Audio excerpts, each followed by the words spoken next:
We couldn't help but notice how many of you enjoy drifting off to sleep while listening to these explorations.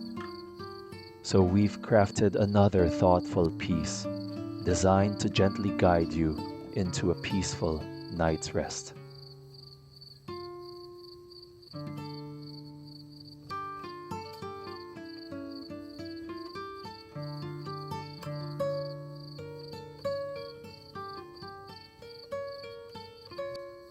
We live in the most connected era in human history. You can reach anyone, anywhere, at any time. You can know what thousands of people are thinking and doing at this very moment. Yet loneliness is at an all-time high. Depression and anxiety continue to rise. Something isn't adding up. Here's another paradox. We have access to more information than any generation before us. We can learn anything, fact-check everything, become experts in days. Yet we feel more uncertain than ever, more overwhelmed by choices, more paralyzed by the fear of being wrong. What if the solution to the first problem isn't more connection, but learning to be comfortably alone? What if the answer to the second isn't more knowledge, but the courage to embrace not knowing? Tonight, we explore two of psychology's most misunderstood territories: solitude and the fool, the capacity to be alone without being lonely, the wisdom of those willing to appear foolish. These aren't separate topics. They're two sides of the same coin. You can't truly be alone until you stop needing others to validate your worth. And you can't risk appearing foolish until you've built a foundation inside yourself that doesn't depend on looking smart. The hermit withdraws not because he hates people, but because he's found something in solitude that constant company obscures. The jester speaks truth to power, not because he's brave, but because he's already accepted being seen as ridiculous. Both have discovered a kind of freedom that most people spend their entire lives avoiding. In medieval courts, the jester was the only person who could mock the king and live. Why? Because he'd already surrendered his dignity. He had nothing left to lose. The king, surrounded by people performing competence, actually needed someone who could be honest precisely because they didn't care about looking good. And the mystics, the contemplatives, the hermits throughout history, they weren't running away from the world. They were creating the internal space necessary to engage with it authentically. You can't truly connect with others when you're desperate for their approval. You can only connect when you're grounded enough in yourself to risk being rejected. This is what we'll explore as you rest. Why solitude isn't loneliness. Why foolishness isn't stupidity. What neuroscience has discovered about what happens in the brain when we're truly alone. What depth psychology reveals about the archetype of the fool. And most importantly, how these two practices, being alone and embracing uncertainty, are actually the foundation for living more fully, not less. We'll meet the holy fools who appeared insane but saw clearly, the philosophers who chose isolation to think more deeply, the jesters who used humor to speak truths no one else could say. And we'll discover why the modern world's obsession with constant connection and appearing competent is making us both lonelier and more rigid. But we'll explore all of this slowly, gently. If sleep comes before we've gone far, that's exactly as it should be. These ideas will be here when you need them. So settle now. And we begin with a simple question. When was the last time you were truly alone? Not just physically by yourself, but actually alone. No phone, no podcast, No book, just you and your own mind. For most people, the answer is never or so long ago they can't remember. And when was the last time you did something you knew you'd be terrible at? Something where you risked looking foolish. Not for any good reason, but just to see what would happen. Again, for most people, the answer reveals something. We have engineered both solitude and foolishness out of our lives, and we're paying a price for it. Tonight, we explore why, and more importantly, what changes when we invite them back in. Here's something that doesn't make sense.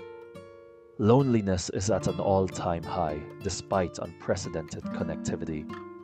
We can reach anyone, anywhere, anytime. Yet depression and anxiety continue rising. Something fundamental isn't adding up. The problem is, we've conflated loneliness and solitude into one category, being alone, and concluded it's something to avoid. But that's like conflating hunger and fasting. One is a problem, the other is a practice. Brain scans reveal the difference. Loneliness activates threat responses, the same neural pathways as physical pain. Your brain treats unwanted isolation as danger, because for most of human history, being alone meant death. But voluntary solitude activates completely different networks. No threat response. Instead, activation in areas associated with creativity, self-reflection, and emotional regulation. Same external situation, completely opposite neural processing. The key is a network neuroscientists call the default mode network. For years they ignored it because it activates when you're supposedly doing nothing. Turns out it uses 20% of your brain's energy during rest. That's massive expenditure for nothing. This network constructs your sense of self across time, simulates social interactions, integrates memories, generates creative insights. Everything that makes you you happens largely here. But it only fully activates when external demands are low, when you're genuinely alone with your thoughts. Modern life has essentially disabled this network. Every moment of potential solitude gets filled. Waiting in line, check phone. Commuting, podcast. Lying in bed, scroll. The default mode network rarely gets to function. Psychologist Cal Newport calls this solitude deprivation. He argues it's behind much of the mental health crisis. Not enough processing time, not enough integration, not enough space for the brain to do work it can only do alone. Timothy Wilson demonstrated this dramatically. He offered people a choice: sit alone with thoughts for 15 minutes, or give themselves mild electric shocks. Significant percentage chose shocks. Physical pain was preferable to being alone with their minds. That's not human nature. That's what happens when you lose the capacity through disuse. When you can't be alone, you become dependent on external validation for your sense of self. You need others to tell you who you are. You make choices based on approval rather than what you actually want. But when you cultivate solitude, something shifts. You develop what psychoanalyst D.W. Winnicott called the capacity to be alone. Winnicott observed something paradoxical. This capacity develops in the presence of another. Infants learn to play alone while a parent is nearby, not interacting, but present. That experience of safe aloneness gets internalized. Eventually you carry it with you. People who never develop this are terrified of being alone because their own mind feels threatening. Every wisdom tradition figured out the same thing independently. Solitude isn't optional for transformation. It's required. The Buddha achieved enlightenment sitting alone under a tree. Desert fathers fled to Egyptian caves for what they called spiritual warfare, confronting internal demons that social life drowns out. Tibetan monks practiced dark retreat sealed in lightless rooms for months. Islamic Sufis developed 40-day cave retreats. Hindu sannyasis abandoned possessions to wander in solitary practice. They understood what modern psychology confirms. You can't know yourself in the crowd. You only know yourself alone. And if you don't know yourself, everything else is performance. Anthony the Great supposedly spent 20 years alone in an abandoned fort. When he emerged, people expected madness. Instead, perfect equilibrium. Solitude hadn't broken him. It integrated him. All the fragmented parts forced to work together because there was no one else to project them onto. The distinction between solitude and loneliness isn't about being alone. It's about agency. Choosing it changes everything. Research shows voluntary solitude correlates with creativity, emotional stability, life satisfaction. Involuntary isolation correlates with depression, health problems, shortened lifespan. Same physical situation, completely different outcomes based solely on whether you chose it. This is why connection without solitude becomes desperate. You're using others to fill emptiness that can only be filled by developing relationship with yourself. You're performing for approval rather than expressing who you actually are. Your relationships stay shallow because you're not bringing a real self to them. Solitude is where you figure out who you actually are underneath the performance. It's not comfortable. Everything you've been avoiding surfaces. Anxieties, grief rage, questions without answers. This is why people reach for phones. Not because the phone is interesting, but because their own mind is threatening. But that confrontation is necessary. You can't become yourself while constantly performing for others. Solitude reveals what you actually think and feel underneath social pressure. Which parts of your personality are authentic and which are performance. And that revelation, while uncomfortable, is necessary. The research is clear. You need regular periods of genuine solitude. Not just being physically alone, but mentally alone. No inputs from other minds. Just your own consciousness doing its necessary work. How much varies by person, but the need is universal. And it's never too late to develop this capacity. The brain remains plastic. New patterns can form. Initial discomfort is real, but temporary. With practice, solitude stops feeling threatening and starts feeling restorative. What neuroscience confirms is what wisdom traditions always knew. Solitude isn't about rejecting connection. It's about creating internal conditions that make genuine connection possible. You can't bring a real self to relationship if you've never spent time alone discovering what that self actually is. So solitude properly understood isn't about becoming a hermit. It's about rhythm, withdrawal, and return. Time alone to restore so you can engage more fully. Time away from social pressure to figure out what you actually think. Time without performance to practice being yourself. And that practice changes everything. You stop needing others to tell you who you are. You stop making choices to impress people. You start showing up as an actual person rather than social reflexes. The connections you form become deeper because they're between real selves, not performed versions. This is the foundation. Understanding that solitude isn't loneliness, that your brain needs it to function, that every wisdom tradition recognized its necessity, that you can develop the capacity at any age. Now we turn to something that seems unrelated but connects in surprising ways: the archetype of the fool.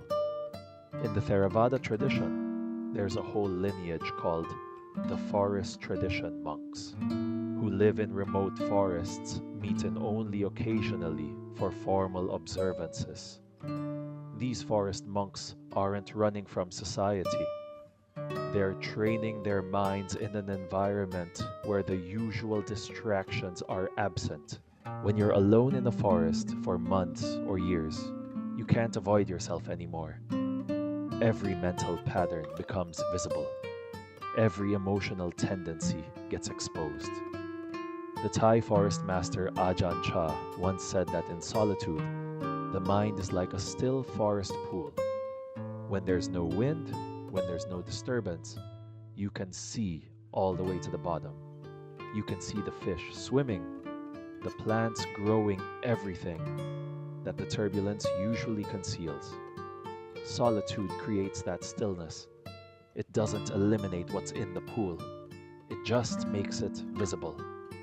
Tibetan Buddhism takes this even further with the practice of dark retreat. Practitioners enter lightless caves or sealed rooms for days, weeks, or even years. No visual stimulation at all. Just sitting in complete darkness with your own mind. What emerges from this practice, according to those who've done it, is a profound simplification of consciousness. All the complexity, all the mental elaboration that we think is necessary for functioning, it all falls away.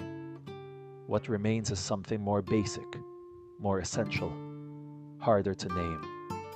The Zen tradition in Japan developed a different approach, but with the same underlying principle. Zen monasteries are community settings, but they're structured to maximize solitude even in proximity to others. The monks sit facing walls during meditation. They maintain silence for long periods. Even communal meals are eaten according to strict protocols that minimize social interaction. The idea is to be alone together to preserve the benefits of solitude while still maintaining the support structure of a community. One of the great Zen eccentrics, a monk named Ryokan, took this to an extreme. He lived in a tiny hut on a mountainside, spending his days in meditation poetry and occasionally playing with the local children. His poems are filled with references to his solitude, but there is no sense of loneliness in them. Instead, there is a quality of fullness, of completeness. He writes about sitting alone and feeling like he contains multitudes. The solitude didn't diminish him, it expanded him. Christian mysticism has its own rich tradition of solitude. The desert fathers and mothers we mentioned earlier were just the beginning. Over the centuries, various orders and individuals developed elaborate practices around withdrawal from society. The anchorites of medieval England would have themselves literally walled into cells attached to churches. A small window allowed them to receive food and to offer spiritual counsel to visitors. But otherwise, they were sealed in alone with God for the rest of their lives. That sounds extreme to modern ears, possibly even pathological. But the anchorites didn't see it that way. For them, the cell was a gateway, not a prison. It was the place where they could encounter the divine unmediated by the distractions and demands of ordinary social life. Julian of Norwich, one of the most famous English anchorites, received what she called showings or revelations during her solitary decades. Her writings about these experiences are still read today for their psychological insight and theological depth. The Carmelite tradition produced some of Christianity's most profound contemplatives, and all of them emphasized solitude. Teresa of Avila wrote about the interior castle, a metaphorical structure with many rooms that one explores through contemplative prayer. The journey through these rooms requires extended periods of silence and solitude. You can't rush it. You can't do it in community. Each person has to make the journey alone. Her protege, John of the Cross, wrote what might be the most famous description of spiritual solitude ever penned, the dark night of the soul. In this extended poem and commentary, John describes what happens when solitude strips away all consolation. God seems absent. Prayer feels empty. The soul is alone in a way that's almost unbearable. But John insists this dark night is actually a purification. God is working in a way the soul can't perceive, burning away attachments, preparing the ground for a deeper union. The loneliness is temporary. What it reveals is permanent. Islamic mysticism, particularly the Sufi tradition, also emphasizes solitude, though in a distinctive way. The Sufis developed the practice of khalwa, or spiritual retreat. A practitioner would withdraw to a remote location, often a cave or a simple cell, for 40 days. During this time, they would engage in intensive prayer meditation and dhikr, the remembrance of God, through repeated sacred phrases.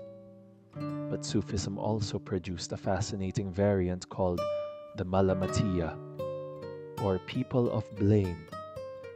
These practitioners didn't withdraw from society. Instead, they stayed in the thick of things while deliberately attracting criticism and scorn.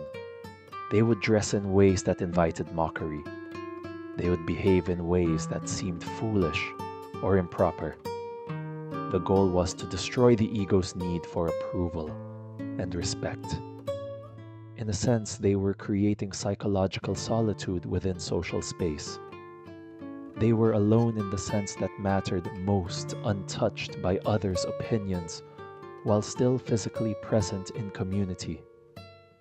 Hinduism offers yet another perspective on solitude through the concept of the sannyasi, the renunciate who has left behind worldly life. In traditional Hindu society, this was recognized as a legitimate life stage. After fulfilling your duties as a householder, after raising children, and supporting the family, you could take sannyasa. You would leave your home, your possessions, your very name behind. You would wander, own nothing, depend on charity, and spend your remaining years in spiritual practice. Some sannyasis lived in forests or caves completely removed from human contact. Others, called avaduta, wandered through towns and villages, but seemed utterly disconnected from social norms. They might go naked. They might speak in riddles or seemingly incoherent ways. To ordinary eyes, they appeared mad, but the tradition held that they were actually in constant samadhi, a state of spiritual absorption. Their apparent madness was really freedom, liberation from the usual constraints of ego and social conditioning.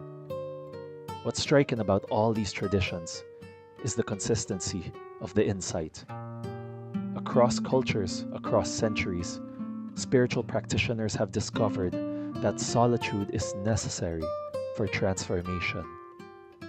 Not sufficient by itself, perhaps, but necessary. Because there are confrontations with yourself that can only happen when there's no one else to distract you. There are truths that can only be heard in silence. There are parts of yourself that only emerge when you're not performing for anyone. The Greek philosophers understood this too, even outside of explicitly religious contexts. Socrates famously had his daimonion, an inner voice, that would speak to him in moments of solitude, guiding his decisions. Plato's famous allegory of the cave is really a story about solitary enlightenment. The prisoner who escapes must make the journey alone. He can't bring the others with him. He must ascend to see the sun by himself. And when he returns to tell the others what he's seen, they don't believe him. They think he's crazy. The solitary journey to truth isolates you even when you're trying to share what you've discovered. The Stoics took this even further. Marcus Aurelius, the Roman emperor, who had literally no privacy in his public life, wrote in his meditations about creating an inner solitude. Nowhere can a man find a quieter or more untroubled retreat than in his own soul. He wrote, he's not talking about physical solitude, though he valued that too. He's talking about the capacity to withdraw internally, to find that still point inside yourself, even when you're surrounded by chaos and demands. Epicurus often misunderstood, as a hedonist actually advocated for a life of philosophical friendship lived in withdrawn communities called gardens. These weren't hermitages. People lived together, discussed philosophy, shared meals, but they withdrew from the political and social chaos of Athens. They created bounded communities where they could practice the kind of reflection and examination that the city made impossible. During the Renaissance, we see solitude taking on a more intellectual character. Montaigne's Tower Library represented a new kind of retreat, not religious, not ascetic, but scholarly. He surrounded himself with books and inscribed philosophical maxims on his ceiling beams. His solitude was filled with the voices of the past, with the wisdom of ancient authors. But it was still solitude, because he wasn't performing for anyone. He was thinking for himself, testing ideas, coming to his own conclusions. The Transcendentalists took the romantic fascination with solitary nature communion and gave it a distinctly American inflection. Emerson's essay, Self-Reliance, is really about the necessity of solitary reflection for discovering your authentic path.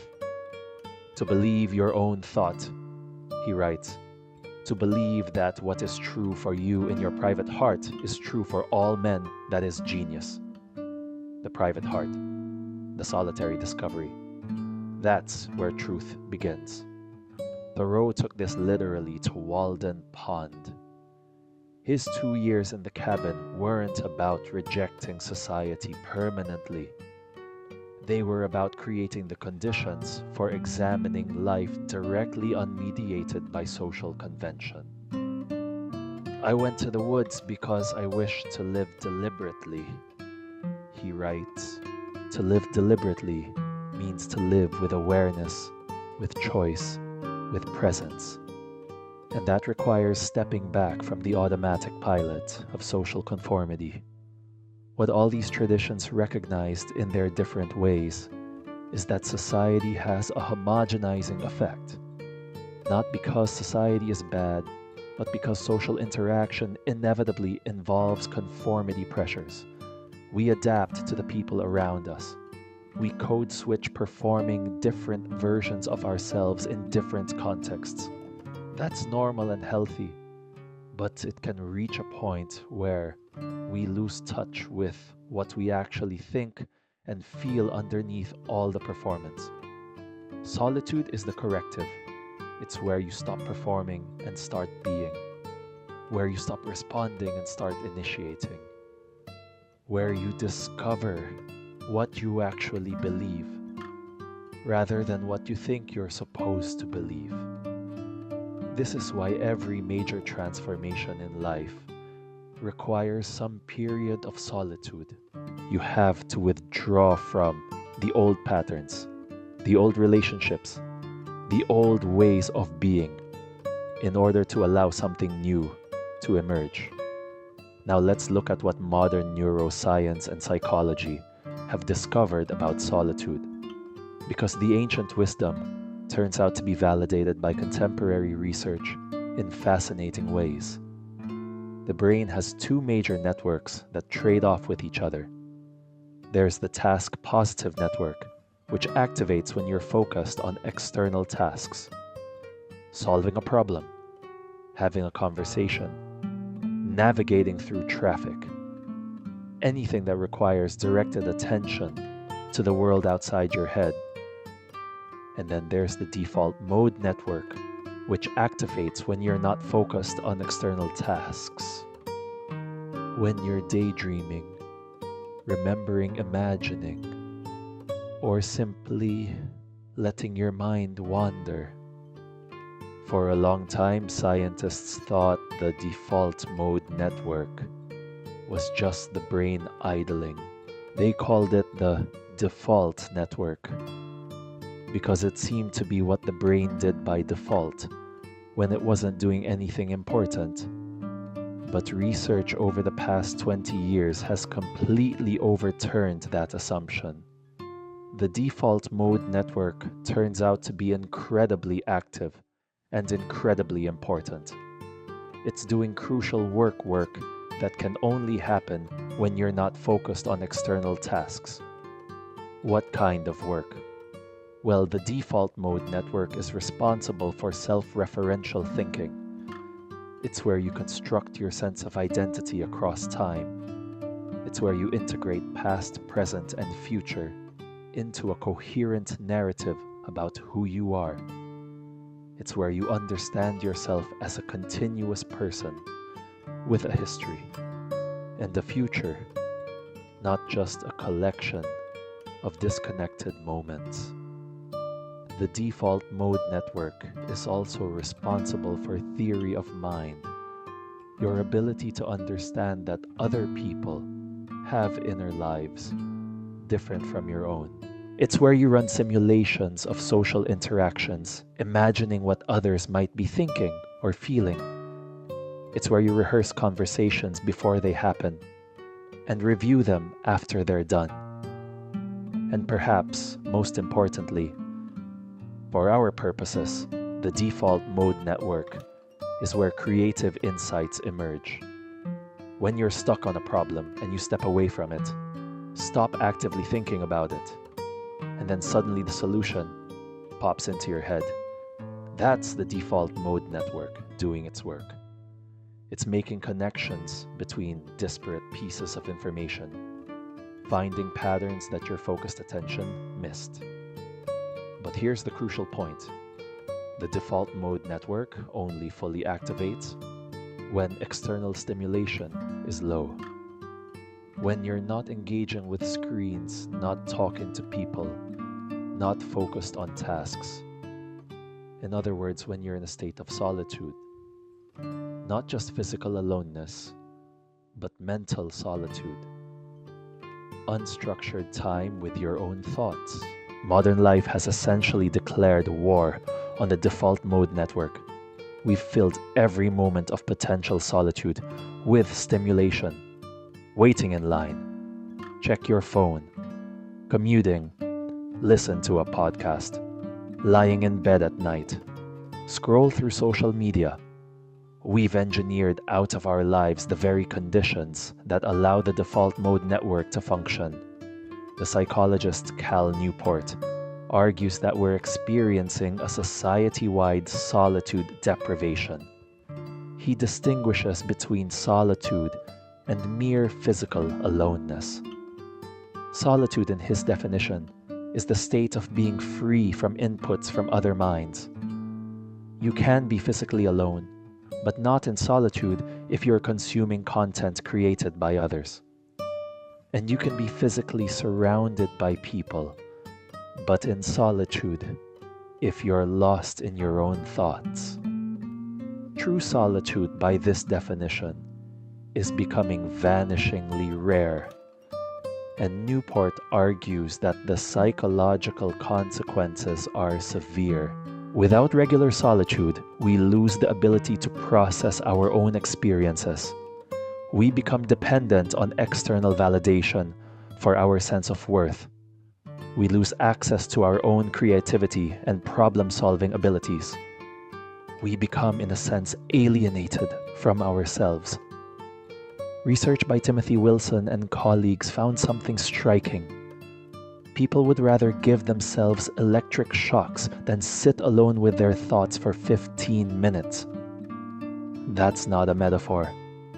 In one study, participants were left alone in a room with nothing to do but think. They were given the option to press a button that would give them a mild electric shock. A significant percentage of participants, especially men, chose to shock themselves rather than simply sit in solitude. Think about what that means. Physical pain was preferable to being alone with their own minds. This isn't because humans are naturally incapable of solitude. It's because we've lost the capacity through disuse. We've trained ourselves to need constant stimulation, constant input. The muscle of solitude has atrophied, but like any muscle, it can be rebuilt. It just takes practice, and there are real benefits to rebuilding that capacity. Research by Reed Larson and colleagues found that adolescents who spent regular time in solitude showed higher levels of creativity and better emotional regulation than those who avoided being alone. The solitude wasn't making them antisocial. It was giving them space to develop a richer inner life, which then enhanced their social interactions. Studies of attention restoration show that time spent in solitude, especially in natural settings, replenishes cognitive resources that get depleted by the constant directed attention demands of modern life. The psychologists Stephen and Rachel Kaplan developed attention restoration theory to explain this. They argue that modern life requires too much directed attention. You have to focus on work tasks, navigate traffic, respond to messages, resist distractions. All of this is effortful, and it depletes a limited resource. But certain environments and activities allow attention to work differently. They involve what the Kaplans call soft fascination, things that capture attention effortlessly without requiring effort to maintain focus. Watching clouds, listening to rain, walking through a forest. These activities give directed attention a chance to rest and recover, and they almost always involve solitude. You can't experience soft fascination when you're also managing social interaction or responding to your phone. Research on creativity consistently shows that while collaboration and brainstorming have their place, the actual creative breakthrough usually happens in solitude. The writer William Deresiewicz argues that solitude is essential for real creativity because it's where you can hear your own voice rather than echoing the voices around you. In a group, even a supportive group, there's pressure to conform, to build on others' ideas, to avoid saying something that might seem strange or off topic. In solitude, all those constraints fall away. The neuroscientist Marcus Reichel, who did pioneering work on the default mode network, points out that this network uses about 20% of the brain's energy, even though it's what the brain does during rest. This tells us something important. What looks like rest from the outside is actually intense activity on the inside. Solitude isn't laziness or wasted time. It's when the brain does some of its most important work. There's also research on solitude and emotional regulation. Studies show that people who report voluntary solitude as part of their regular routine have better emotional regulation skills than those who avoid being alone. Why? Because solitude gives you space to process emotions without having to also manage your social presentation. When you're with others, part of your attention is always devoted to how you're coming across to maintaining appropriate emotional displays. In solitude, you can let emotions arise and pass without that added complexity. Virginia Thomas's research found that voluntary solitude in adolescence is associated with positive outcomes like creativity and spirituality, while enforced isolation is associated with negative outcomes like depression. The key variable is choice. When you choose solitude, it serves you. When it's imposed, it harms you. But here's something interesting. The capacity to benefit from solitude depends on first having secure relationships.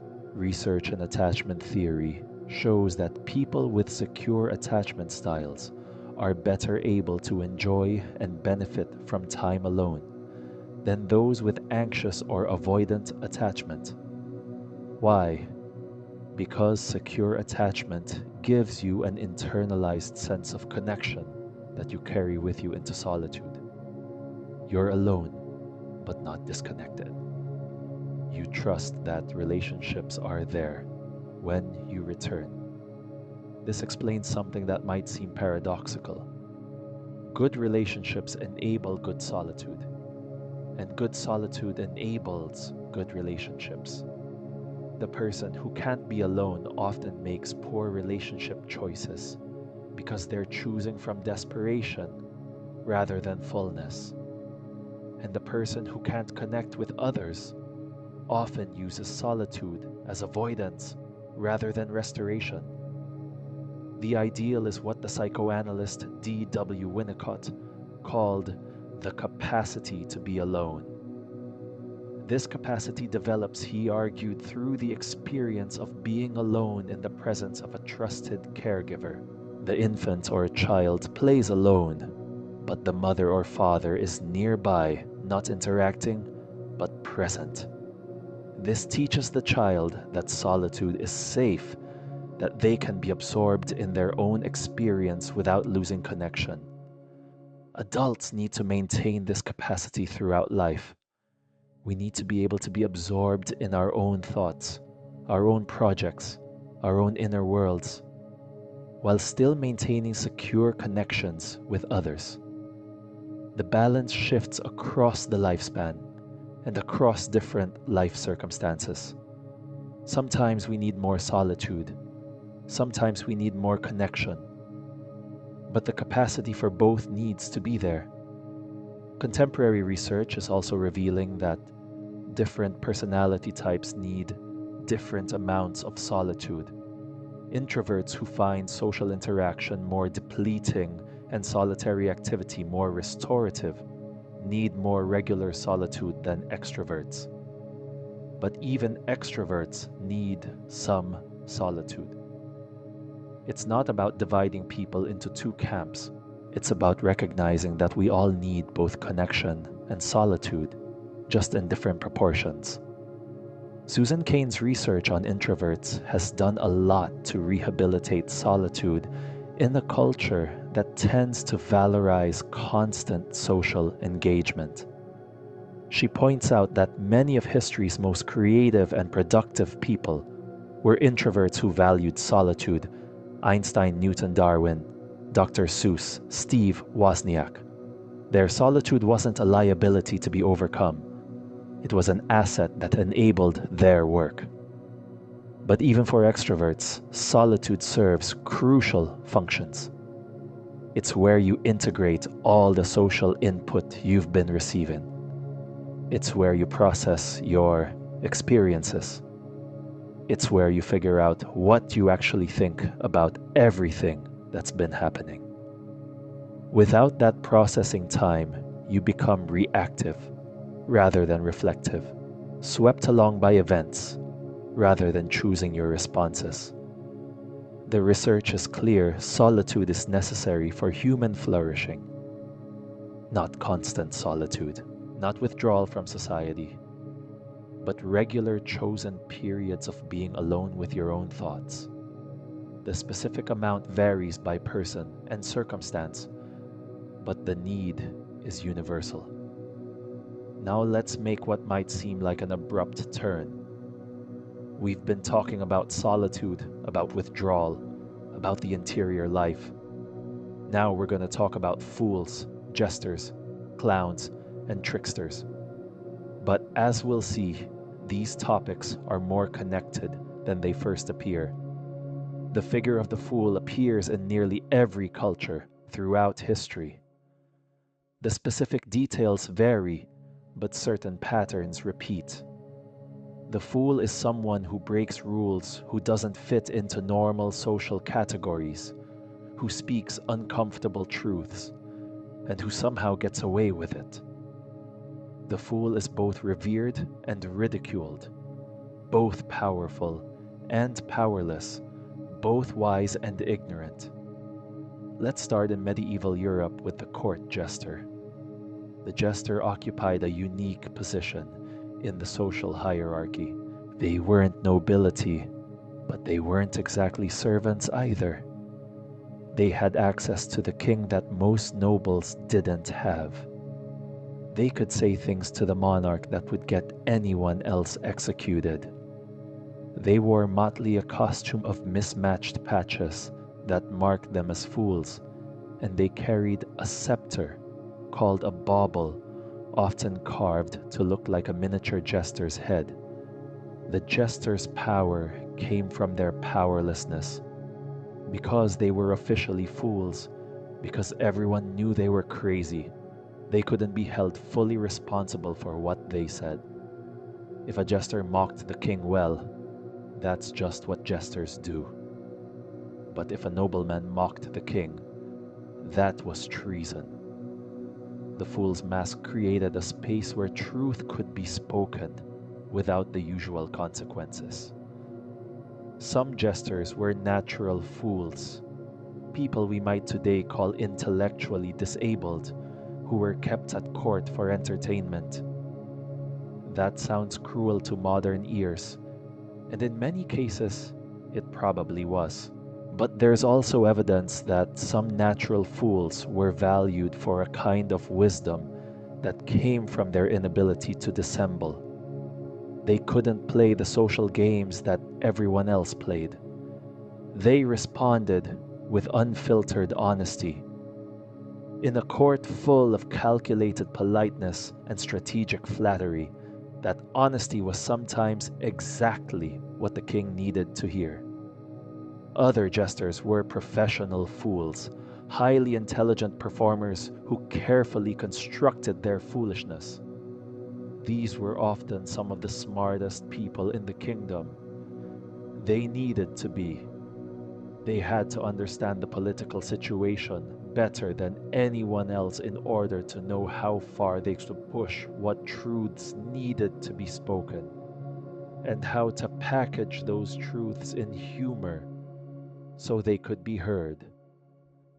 One of the most famous jesters in history was Triboulet, who served the French kings Louis Autoritaire and Francis III. The stories about Triboulet blend history and legend, but they all illustrate the same principle, the fool's unique power. In one story, Triboulet insults a visiting nobleman so gravely that the nobleman demands his execution. The king agrees, but offers Triboulet a final kindness. He can choose the manner of his death.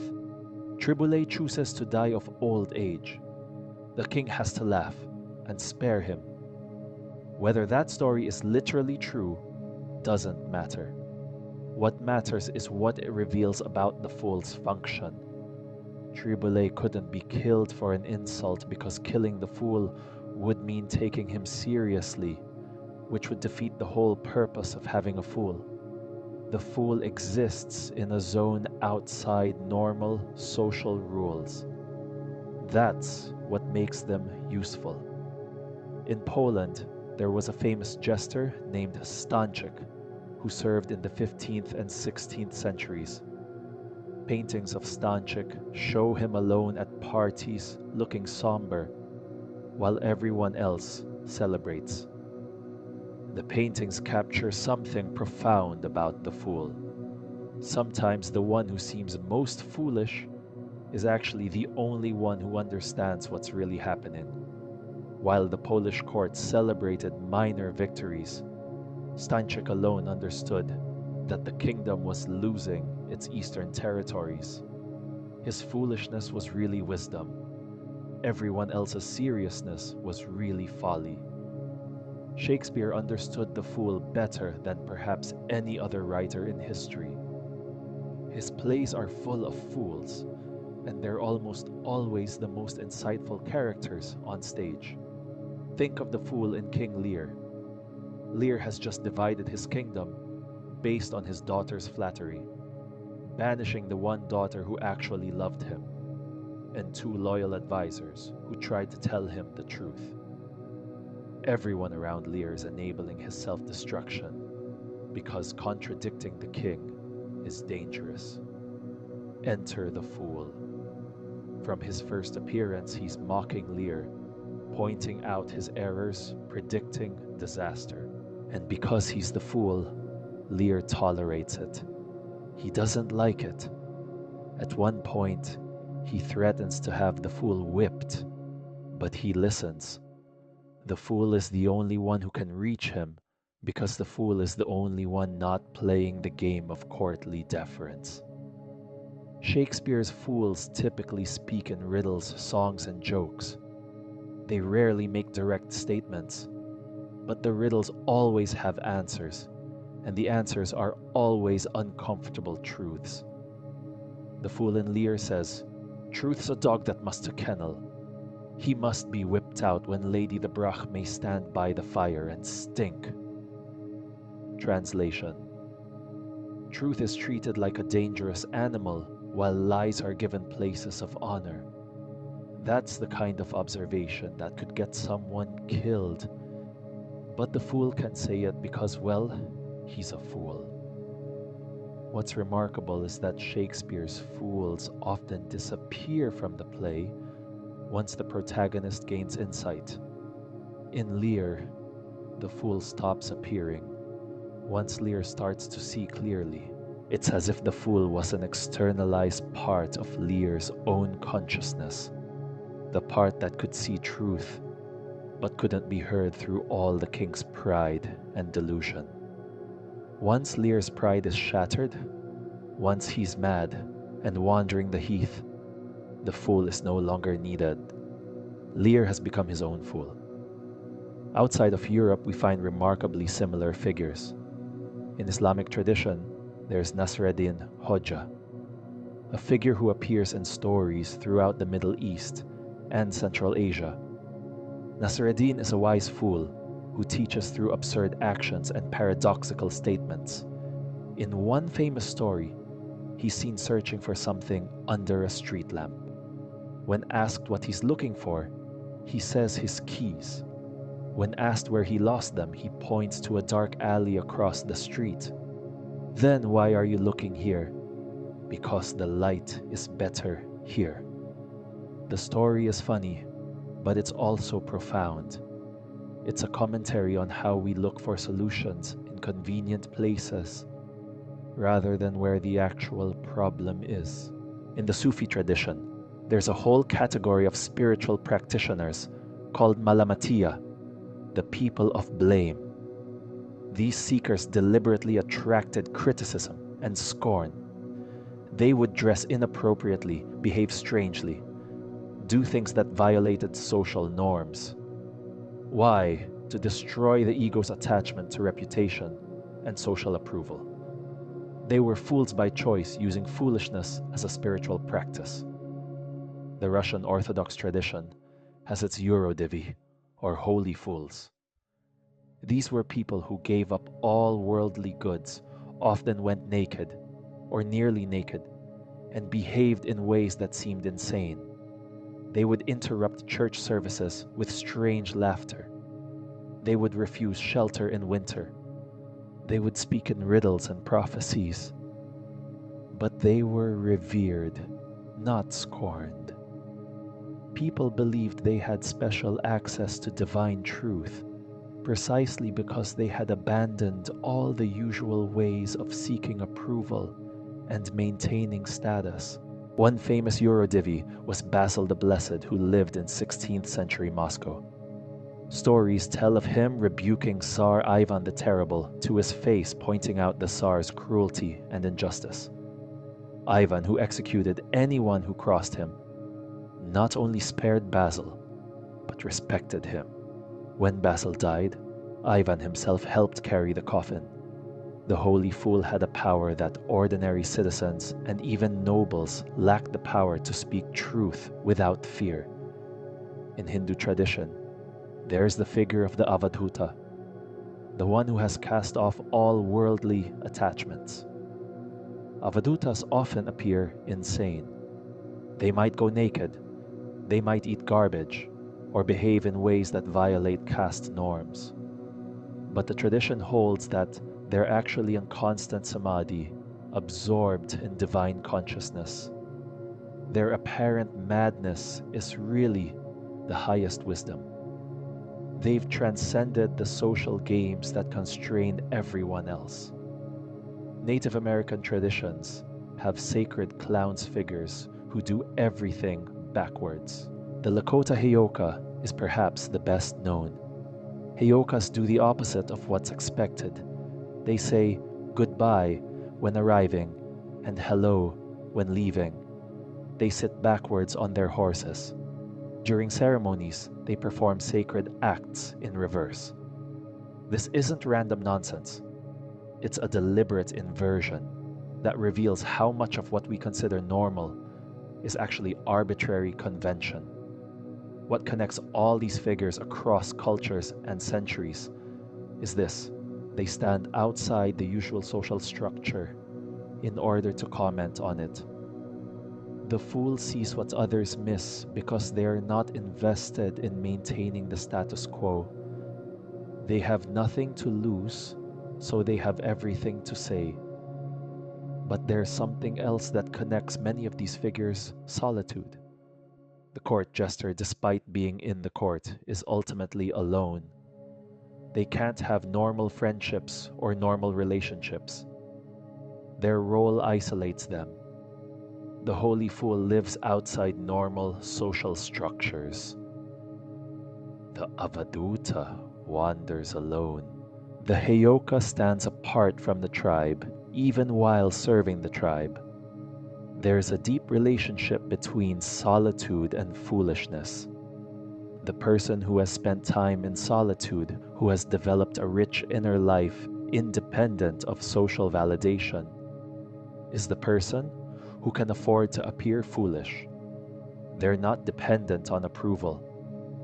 They've found something inside themselves that social connection can provide, but can never fully supply a sense of grounding in their own being. Carl Jung, the great depth psychologist, was fascinated by the figure of the fool, or as he often called it, the trickster. Jung saw the trickster as an archetype, a universal pattern that appears in the collective unconscious of humanity.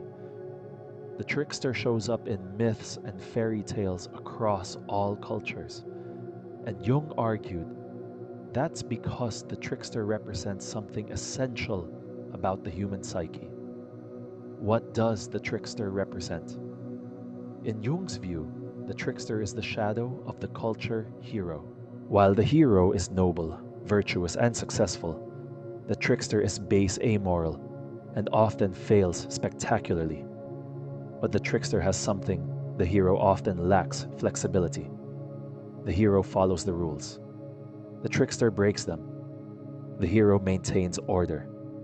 The trickster creates chaos. And sometimes chaos is exactly what's needed. Jung believed that when a culture or an individual becomes too one-sided, too rigid, too invested in a particular way of being, the trickster emerges as a compensatory force. The trickster's chaos isn't destructive for its own sake. It's destructive of rigidity, of false certainty, of pretense. The trickster tears down what needs to be torn down so something new can grow. In individual psychology, Jung saw the trickster as related to what he called the inferior function. Each person has a dominant way of engaging with the world, thinking, feeling sensation, or intuition. But the opposite function, the inferior function, remains undeveloped. It's clumsy, childish, awkward. When it emerges, you look foolish because you're operating in a mode you haven't mastered. But Jung argued that integrating the inferior function is essential for individuation, the process of becoming whole. You can't become whole by only developing your strengths. You have to also embrace your weaknesses, your incompetence, your foolishness. The person who refuses to look foolish, who only operates in domains where they're competent, remains fragmented. The Jungian analyst Marie-Louise von Franz expanded on this in her work on the poor eternus, the eternal youth archetype. The poor is closely related to the fool. It's the part of us that remains childlike, playful, spontaneous, and irresponsible. The pure chases dreams but doesn't commit to making them real. The pure starts many projects but finishes none. The pure values potential over actualization. In its negative form, the pure is Peter Pan, the boy who refuses to grow up. He lives in a fantasy world of endless possibilities, but no real accomplishments. He avoids commitment because commitment means choosing one path and thus closing off all the other potential paths. He's a fool, in the bad sense, someone whose foolishness is really just fear. But the poor also has a positive aspect. It maintains connection to wonder, to playfulness, to the imagination. It prevents us from becoming rigid, over-serious dead while still alive. The integrated person needs both the pure's playfulness and what Jung called the senex, the wise old man's seriousness and discipline. Too much pure, and you're perpetually adolescent. Too much senex, and you're prematurely old. The fool in Jung's psychology represents the liminal space between these extremes. The fool is serious about not being too serious. The fool is disciplined about maintaining spontaneity. It sounds paradoxical, and it is. But living paradoxes are what psychological integration is all about. Jung also connected the fool to the self, the archetype of wholeness. In the tarot, which Jung studied closely, the fool is card 0. Not the first card, not the last card, but 0. 0 contains all possibilities. It's both nothing and everything. The fool's journey through the major arcana is the journey toward wholeness, and it ends with the world card symbolized by a dancing figure. The dance of the world is the dance of the integrated fool, someone who has learned to play seriously and be serious playfully. What fascinated Jung about the fool was that the fool often knows things the wise don't know. This isn't because the fool has studied or has more information. It's because the fool hasn't learned to censor their perceptions. The fool sees the emperor has no clothes because the fool hasn't learned that you're not supposed to say that. The fool speaks the truth that everyone knows, but no one mentions. In a psychological sense, the fool gives voice to the contents of the unconscious that the ego suppresses. Every person, every culture has a shadow, those aspects of reality that consciousness finds unacceptable. We repress them, deny them, project them onto others, but they don't go away. They accumulate in the unconscious, gaining energy until they erupt in some form. The fool is the controlled eruption. By giving the fool permission, To be foolish, to say outrageous things, to break taboos, we create a pressure release valve.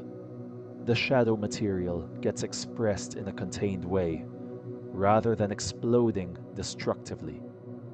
The medieval carnival, when social roles were inverted and peasants mocked nobles, served the same function. It was institutionalized foolishness, and it helped maintain social stability by giving everyone a chance to express what was normally forbidden. But the fool isn't just collective.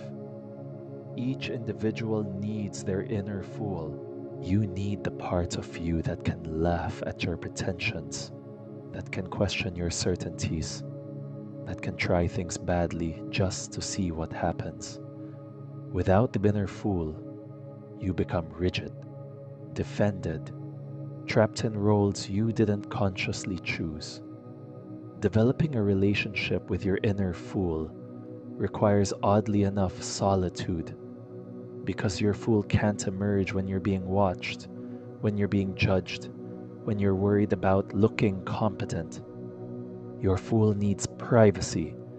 It needs space where it's safe to be ridiculous, to try things badly, to ask stupid questions. This is why solitude and foolishness go together. In solitude, you can be the fool without consequences. You can paint badly, sing off-key dance, awkwardly think impossible thoughts, ask unanswerable questions. No one's watching. No one's judging. You're free to be incompetent, and that freedom is paradoxically where competence begins. You can't learn anything new without first being bad at it. The fool is willing to be bad at things. That's why the fool eventually becomes wise. The tarot captures this beautifully in the Fool card. In the Rider-Waite deck, perhaps the most famous version, the Fool is depicted as a young person standing at the edge of a cliff. They're looking up at the sky, not down at their feet. A small dog yaps at their heels, seemingly trying to warn them of the danger. The Fool carries a small bundle on a stick, their worldly possessions apparently few. Most people see this image and think the Fool is about to walk off a cliff. How appropriate. But look closer. The Fool is stepping forward out of confidence with joy. The cliff might be a danger, or it might be the edge from which the Fool will fly. The dog might be warning of danger, or it might just be the voice of timidity and caution that the Fool has learned to ignore. The Fool doesn't know what will happen next. That's the whole point. The Fool steps into the unknown with trust, with openness, with what Zen Buddhism calls beginner's mind. The expert knows what will happen and is usually right. The Fool doesn't know and is open to being surprised. Which one is more likely to discover something new? So far, we've been talking about fools as if they're other people. The jester in the medieval court, the holy fool in Russia, the trickster in mythology. But what does it mean to be a fool in your own life? How do you cultivate foolishness as a practice? Let's start with beginner's mind, a concept from Zen Buddhism. The Japanese phrase is shoshin, which literally means first mind or original mind. Shunryu Suzuki, the Zen teacher who popularized the term in the West, said, "In the beginner's mind, there are many possibilities. In the expert's mind, there are few. The expert has learned how things work. They've developed skills, accumulated knowledge, built mental models. All of that is valuable, but it also creates blind spots. The expert sees what they expect to see. They try solutions that have worked before. They think inside a box they may not even realize is a box. The beginner, the fool, doesn't know how things work. They ask questions that seem obvious or silly to the expert, Why do we do it this way? What would happen if we tried the opposite? Does it have to be this complicated? These questions often reveal assumptions that everyone's been making without questioning them. In many organizations, the person who's been there the least time often has the most valuable perspectives. They haven't been socialized into the way we do things here. They notice things that don't make sense, things that veterans have stopped seeing because they've seen them so many times. But usually newcomers learn quickly to stop asking their stupid questions.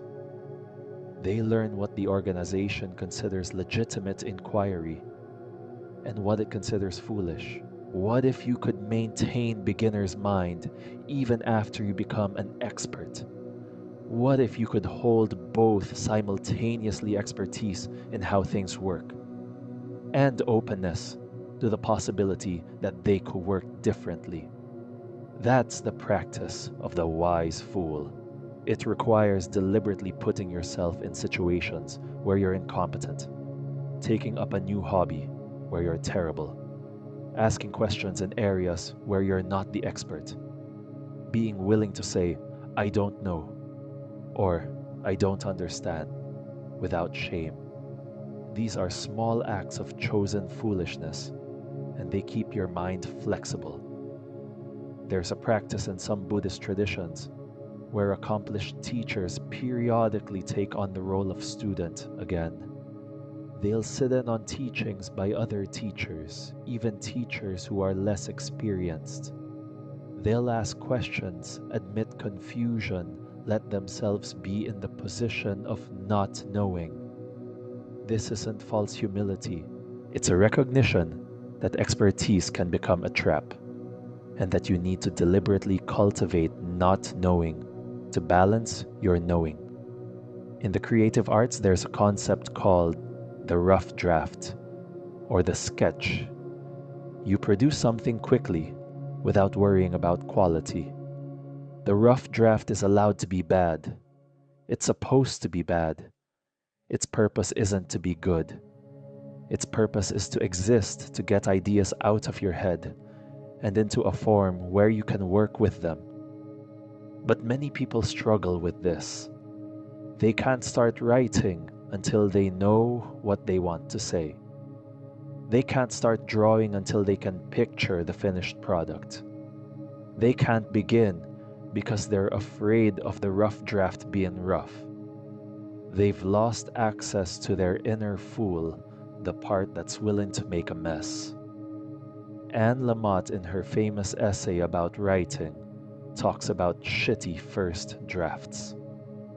She points out that almost all good writing starts with a terrible first draft. The first draft is where you discover what you're trying to say. The second draft is where you say it clearly. The third draft is where you say it beautifully. But you can't get to the third draft without going through the first draft. And the first draft requires being willing to write badly. This applies far beyond writing. Every skill, every craft, every discipline requires you to be willing to be bad before you can be good. The person who can't tolerate being bad at something never learns anything new. They stay trapped in the domains where they already have competence, which means they never grow. Children are natural fools in this sense. Watch a child learning to walk. They fall constantly. They stumble, they crash, they faceplant. Do they get discouraged? Not usually. They just get up and try again. They haven't learned yet that falling is embarrassing, that incompetence is shameful. They're willing to be fools because they don't know they're being foolish. Somewhere in growing up, most of us lose this capacity. We learn that mistakes are bad, that incompetence reflects poorly on us, that we should only do things we're already good at. We become rigid, defended, trapped in our expertise. And then we wonder why we feel stuck, why we stop growing, why life becomes routine. The practice of foolishness is about recovering that childlike willingness to try things badly, not childishness, which is immaturity, but childlikeness, which is openness. The difference is crucial. The childish person refuses to grow up, refuses responsibility, refuses to develop competence. The childlike person has grown up, has developed competence, but maintains connection to wonder play and the willingness to be a beginner. Solitude is essential for this practice because you can't be a fool in public until you've practiced being a fool in private. If you're afraid of looking foolish, if that fear is overwhelming, then you need to start where it's safe alone. Here's a simple practice. Every day, spend 10 minutes doing something you're bad at. Not trying to get better at it, just doing it. Sing if you can't sing. Draw if you can't draw. Dance if you can't dance. Write poetry if you're not a poet. Do it in private where no one can see you. Do it badly on purpose. Let yourself be terrible. What you're training isn't the skill itself. You're training your tolerance for incompetence. You're building the psychological capacity to be bad at something without it threatening your sense of self-worth. And that capacity, once developed, transfers. You become more willing to try new things, more willing to take creative risks, more willing to speak up when you have a stupid question.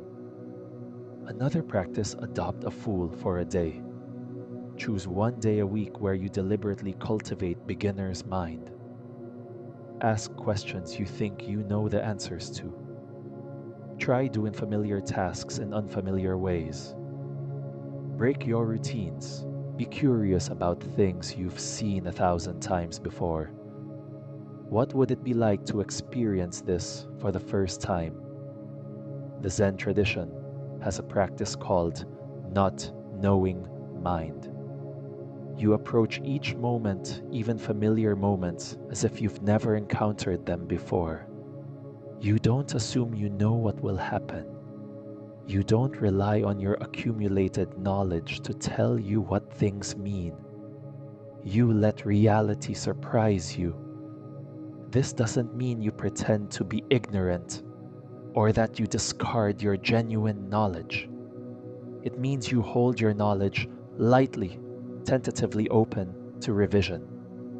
You become like Socrates, who claimed that the only thing he knew was that he knew nothing.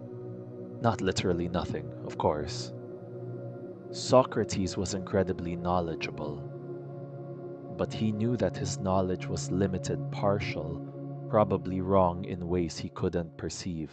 That kind of epistemic humility is foolish in the eyes of a culture that valorizes certainty, expertise, and the appearance of having all the answers. But it's wise in a deeper sense. It keeps you learning, keeps you growing, keeps you open to reality as it actually is, rather than as your models and theories say it should be. The practice of foolishness is also about humor, specifically the ability to laugh at yourself. When you take yourself too seriously, when your self-image is too precious, you become rigid and defended. You can't afford to make mistakes because mistakes challenge your self-concept. But when you can laugh at your own foolishness, when you can see the absurdity in your pretensions, you become more flexible, more resilient. There's a kind of humor that's aggressive, that laughs at others to elevate yourself. That's not what we're talking about. We're talking about humor that includes yourself in the joke, that recognizes your own ridiculousness with affection rather than contempt. This kind of humor is actually deeply compassionate. It says we're all foolish, we're all stumbling around, and that's okay. It's part of being human.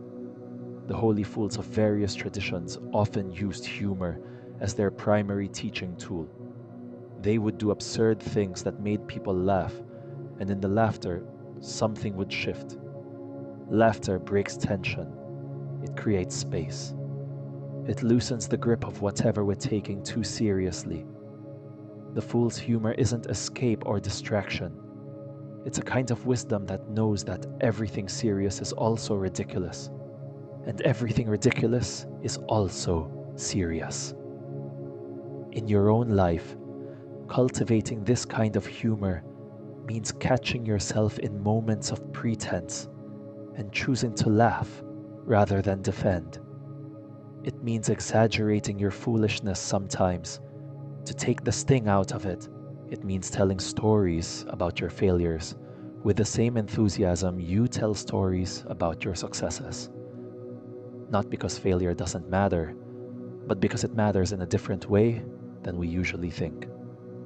Failure is data. Failure is education. Failure is the price of trying. But we need to be honest about something. Not all foolishness is wise. Not every fool is holy. The archetype has a shadow side, and we need to look at it clearly. The shadow fool is the perpetual adolescent, the person who uses, "I'm just being spontaneous," or "I'm just being myself," as an excuse for irresponsibility. This is what Jung called the negative puer eternus, the eternal youth who refuses to grow up. They're charming, yes. They're playful, yes. But they leave wreckage in their wake. The negative puer starts many projects but finishes none. They make commitments but don't keep them.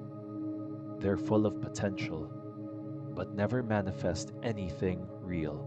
They criticize those who actually build things, who actually show up, who actually do the work, calling them sold out or trapped in the system. But really, the negative puer is just afraid of commitment, which means choosing one path and thus closing off all the other fantasy paths. Afraid of completion, because once you finish something, it can be judged. Afraid of growing up, because growing up means accepting limits. Marie-Louise von Franz wrote a whole book about this puer aeternus, analyzing how this pattern shows up in individuals and in culture. The negative puer is attracted to anything that promises transcendence, without effort, transformation, without work, meaning, without responsibility. They might jump from spiritual teacher to spiritual teacher, always looking for the secret that will change everything. Or they might use substances to achieve altered states, rather than doing the hard work of meditation. Or they might stay in fantasy, imagining the great things they'll do someday, rather than doing small things today.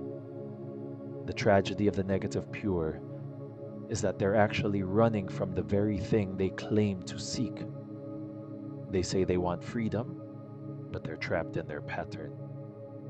They say they want to stay young, but they're aging without maturing.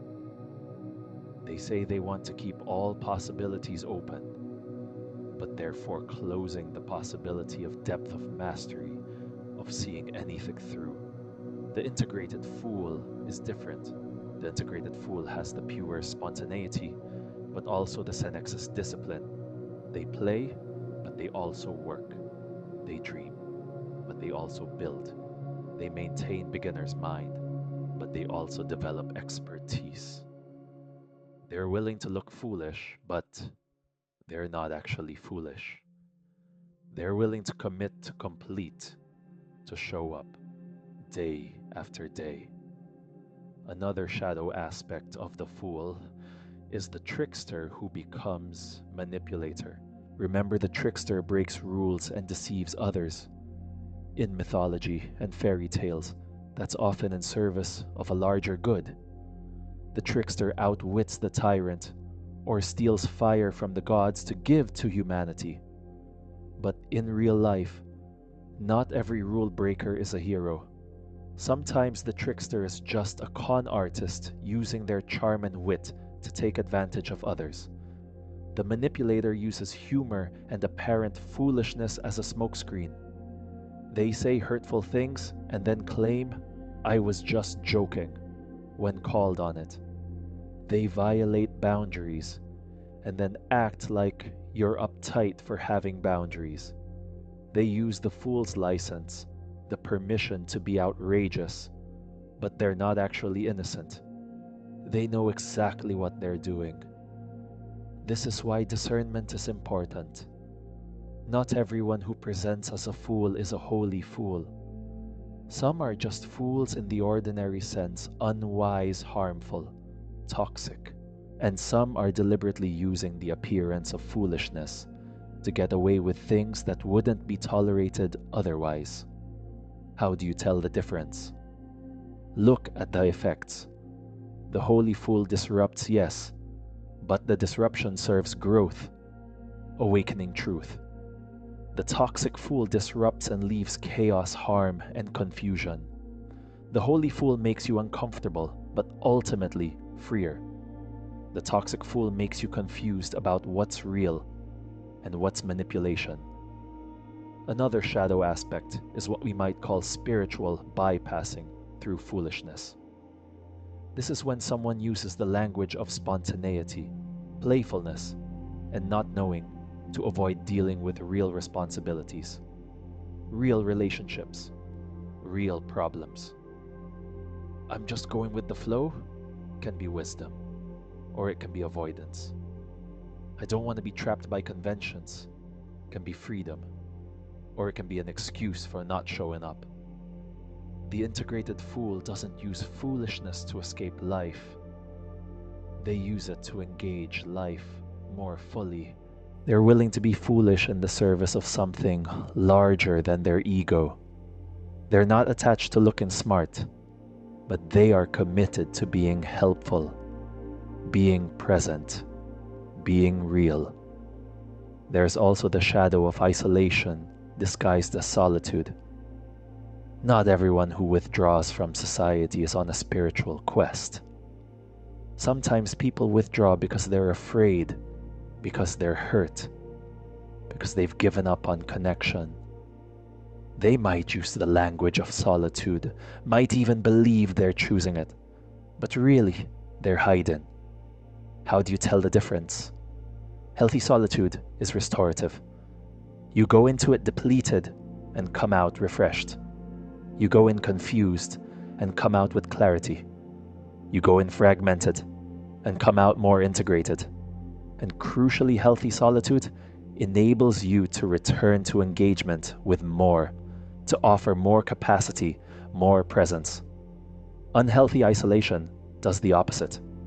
You go in and get more lost, more confused, more disconnected. You come out less capable of relationship, not more. The withdrawal isn't temporary and cyclical. It's permanent and progressive. You're not recharging so you can engage. You're retreating into a smaller and smaller world. The key difference again is agency and outcome. Are you choosing this? Could you choose otherwise if you wanted? And when you emerge from your alone time, are you more able to connect or less? These questions help distinguish genuine solitude from isolation, masquerading as solitude. Similarly, with foolishness, is your willingness to appear foolish serving your growth and the growth of others? Or is it serving your avoidance? Are you asking genuine questions from a place of genuine not knowing? Or are you pretending not to know things you know because it's less threatening than taking a real position? Are you willing to be wrong? Or are you just unwilling to claim any position at all? The integrated fool and the healthy solitary both require courage. It takes courage to be alone with yourself. It takes courage to appear foolish. But that courage has to be in service of something. If it's just courage for its own sake, If it's just withdrawal or disruption without purpose, then it's not integration. It's fragmentation in disguise. Now, we can begin to see how solitude and foolishness fit together, how they need each other, how they're really two aspects of the same movement toward wholeness. Solitude is where you practice being foolish without an audience.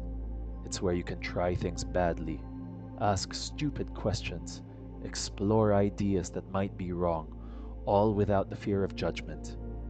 In solitude, you're free to be incompetent because no one's watching. And that freedom is essential. You can't learn to be a fool in public until you've practiced being a fool in private.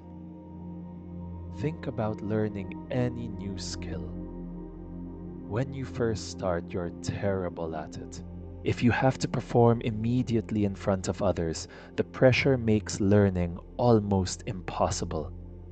You're so focused on not looking bad that you can't focus on actually learning. But if you can practice in private, first you build competence gradually. You get used to being bad at it. The fear of looking foolish diminishes. The same applies to bigger things than skills. It applies to asking life's big questions, to examining your deepest assumptions, to exploring parts of yourself you've kept hidden. All of that requires solitude, because all of that requires the freedom to be foolish, to not know, to be wrong. When you sit in solitude with a question like, who am I really underneath all my roles? You're being foolish. You're asking something that has no clear answer. You're exploring territory where you have no expertise. If someone were watching, you might feel silly. But alone you can sit with the question, let it open up, see what emerges, or consider the practice of writing morning pages popularized by Julia Cameron. The idea is to write 3 pages every morning stream of consciousness, without editing or censoring. Most of what you write is garbage. That's the point. You're not trying to write well. You're trying to access the flow of your unedited thoughts. You're being foolish on the page, and that foolishness clears away mental clutter so that clarity can emerge. But you can only do morning pages in private. If you knew someone was going to read them, you'd start editing yourself. You'd start trying to sound smart, or profound, or emotionally healthy. The foolishness would disappear, and with it, the value of the practice. So solitude creates space for foolishness. But foolishness also creates space for solitude. How? Because when you've cultivated the capacity to be foolish, to not know, to be comfortable with uncertainty, you're less driven by the need for social validation. You're not constantly looking to others to tell you who you are, or what you should think, or how you should feel. The person who can't tolerate appearing foolish is often the person who can't tolerate being alone. Why? Because being alone means confronting your own thoughts and feelings without the reassurance of others' approval. If you need constant validation, if you need others to confirm that you're smart, or competent, or good, then solitude is threatening. Without others to reflect your worth back to you, you feel like you disappear.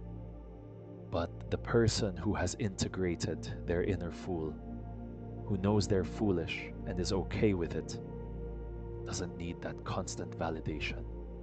They have an internal sense of worth that isn't dependent on never making mistakes or never looking stupid. They can be alone without feeling like they've disappeared.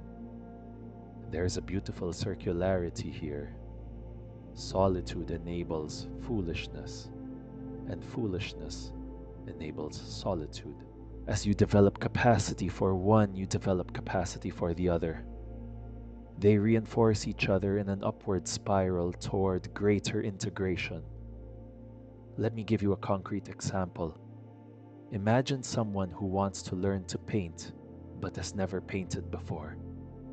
They're afraid of being bad at it, afraid of producing ugly paintings, afraid of what that says about them.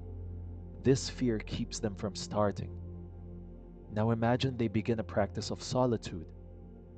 Every day they spend time alone, sitting with their own thoughts, not filling the silence with distractions. In that solitude, they start to notice their fear. They see how much energy they spend avoiding appearing incompetent. They see how this fear constrains their life, keeps them trapped in the familiar. This recognition creates space for foolishness.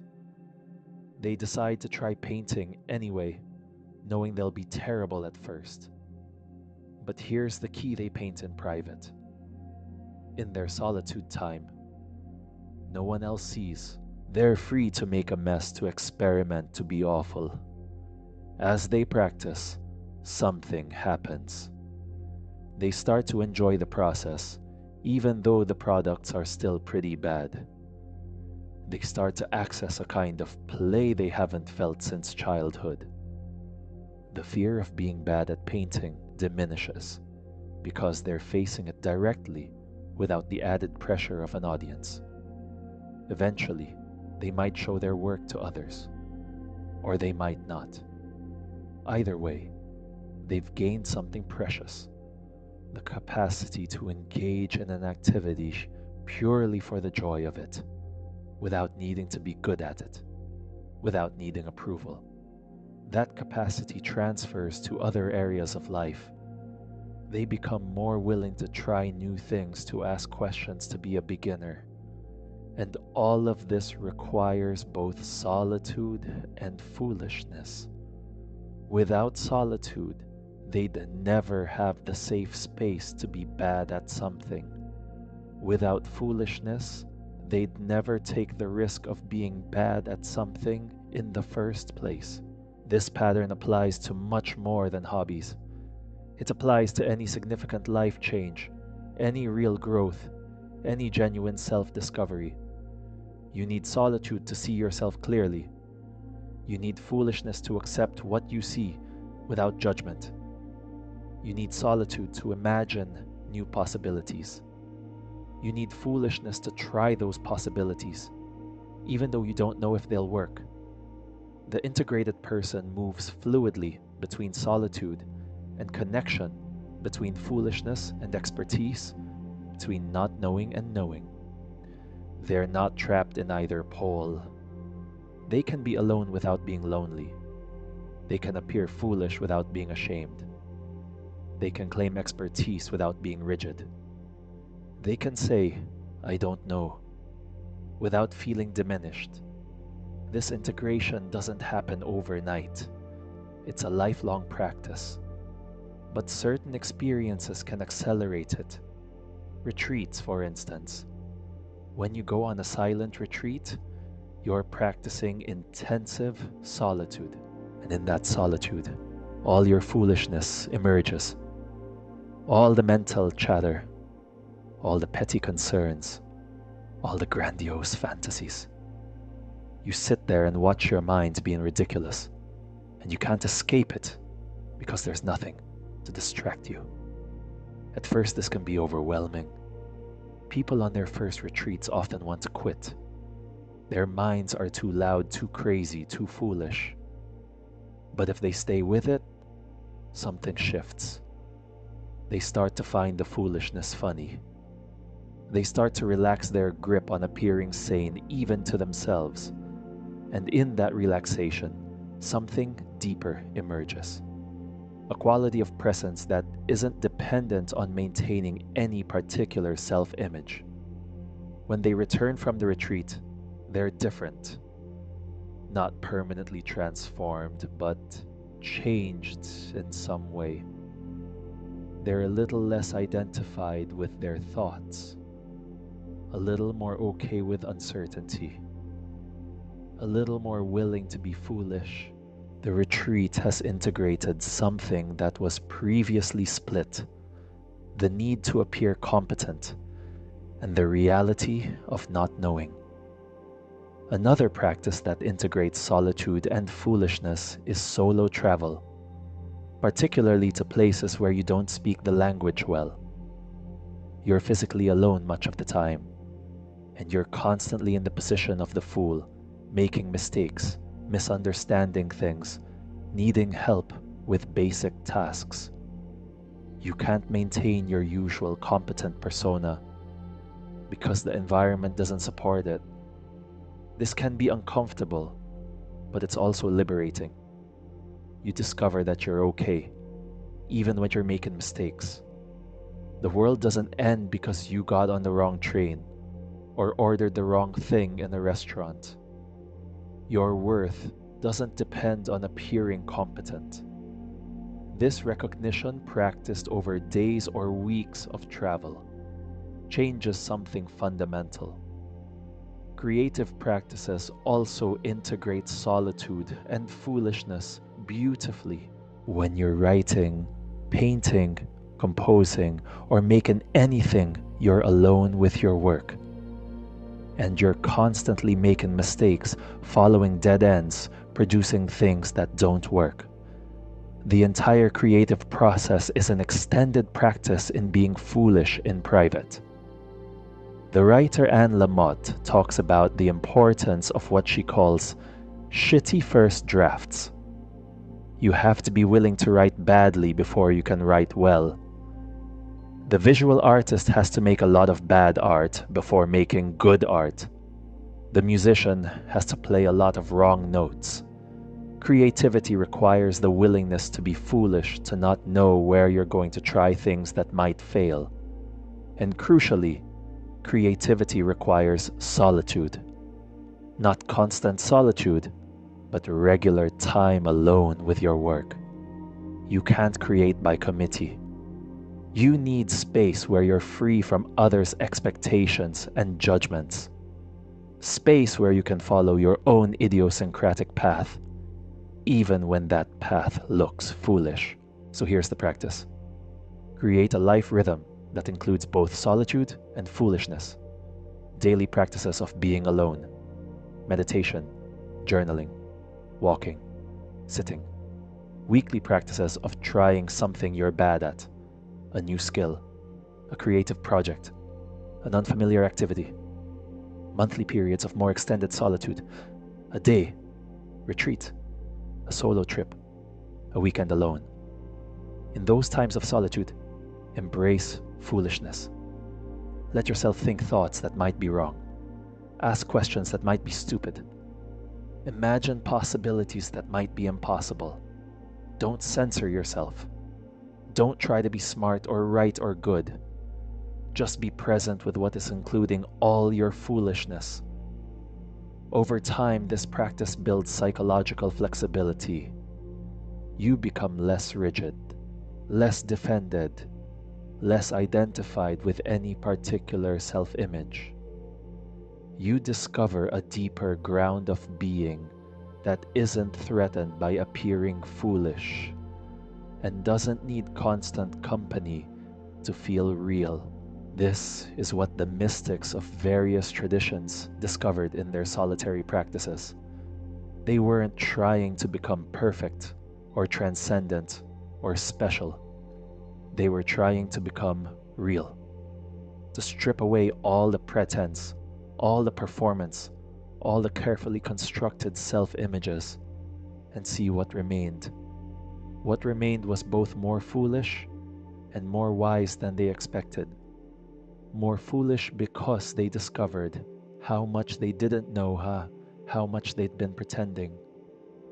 More wise because they discovered a deeper knowing that didn't depend on having answers.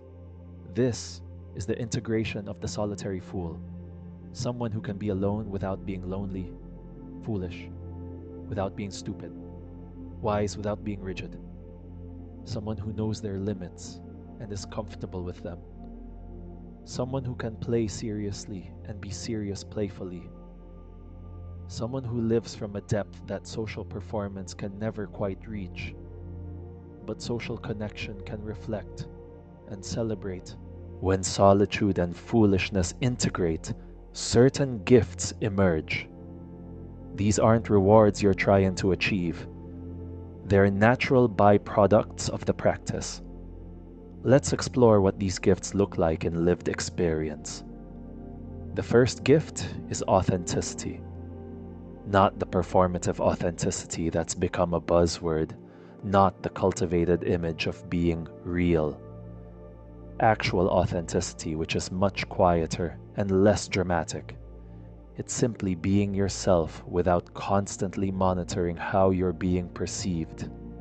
When you've spent enough time in solitude, you start to know who you are apart from others' perceptions.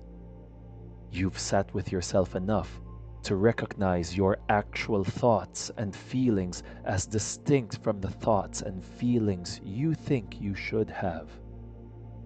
You've practiced being foolish enough that you're not overly invested in appearing smart or together or impressive. The result is a quality of presence that people feel but can't quite name.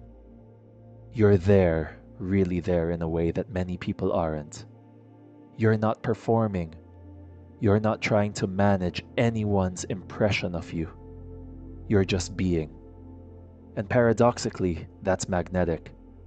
People are drawn to authenticity because it's so rare.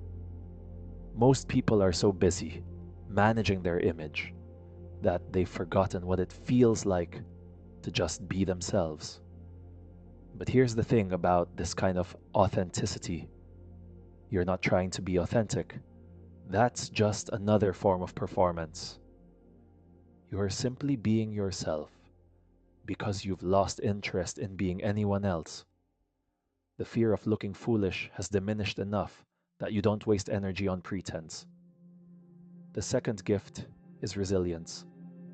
When you've integrated solitude and foolishness, failure doesn't devastate you the way it might otherwise. Why? Because you've practiced being bad at things. You've sat with discomfort in solitude. You know from experience that you can handle things not going well. This doesn't mean you don't care about outcomes. It means you're not identified with outcomes in a way that makes failure catastrophic. You can try something, have it not work, and just think, that didn't work. What did I learn? You're more interested in the learning than in maintaining an image of never failing. This resilience isn't something you have to force. It's a natural result of repeatedly proving to yourself that you can handle being wrong, being incompetent, being in over your head. Each time you sit in solitude with difficult emotions, each time you try something you're bad at, you build evidence that you're okay, even when things aren't okay. The third gift is creativity. Not necessarily artistic creativity, though, that too, but a more general capacity for original thinking, for seeing possibilities that others miss, for making unexpected connections. Why does the solitary fool become creative? Because creativity requires two things: that solitude and foolishness provide freedom from groupthink and willingness to try wrong approaches. When you spend time in solitude, you step out of the echo chamber of collective thinking. You're not constantly absorbing others' opinions and unconsciously adapting to them. You have space to form your own thoughts, make your own connections, arrive at your own conclusions. Those conclusions might be wrong, but at least they're yours. And when you've embraced foolishness, you're willing to try ideas that seem silly, or wrong, or impractical. You'll explore dead ends, because you're not attached to always being right. And sometimes in those dead ends, you discover something the straightforward path missed. Almost every creative breakthrough involves someone being willing to look foolish, willing to propose an idea that everyone else thinks is stupid, willing to try an approach that violates conventional wisdom, willing to be wrong publicly. The solitary fool has cultivated exactly that willingness. The fourth gift is compassion. This might seem counterintuitive. How does spending time alone make you more compassionate toward others? Here's how: when you've sat in solitude with your own foolishness, when you faced your own incompetence and confusion, and not knowing, you develop empathy for everyone else's foolishness. You recognize that everyone is stumbling around, everyone is making it up as they go, everyone is more confused than they appear. This recognition softens judgment. You're less likely to be contemptuous of others' mistakes because you're intimately familiar with your own mistakes. You're less likely to expect perfection from others because you've given up expecting it from yourself. You're more patient with others' learning curves because you've honored your own. The solitary fool also develops compassion through understanding the loneliness of the human condition. In deep solitude, you touch something essential. Each person is ultimately alone in their experience. No one can fully understand what it's like to be you. No one can fully share your inner life. This recognition could lead to isolation and despair, but it usually leads to the opposite: a recognition that everyone carries this same existential solitude. We're alone together, and that shared aloneness is a basis for connection. The fifth gift is wisdom. Not the wisdom of accumulated knowledge or expertise, but something older and deeper.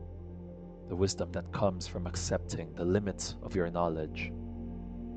The wisdom that knows the appropriate response to life's biggest questions is often, "I don't know." The solitary fool has sat long enough with not knowing to be comfortable there. They've given up the pretense of having it all figured out. This doesn't make them passive or lacking in judgment. It makes them discerning in a different way.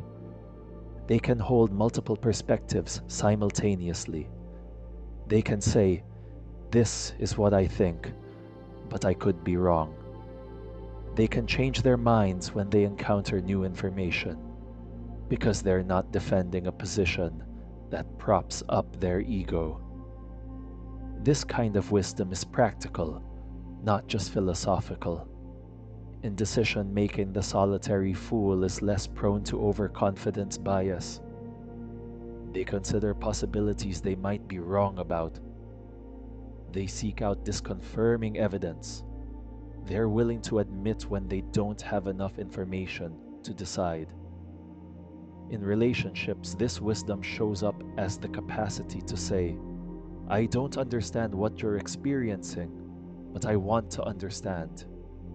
The solitary fool isn't trying to solve everyone's problems or always have the right answer.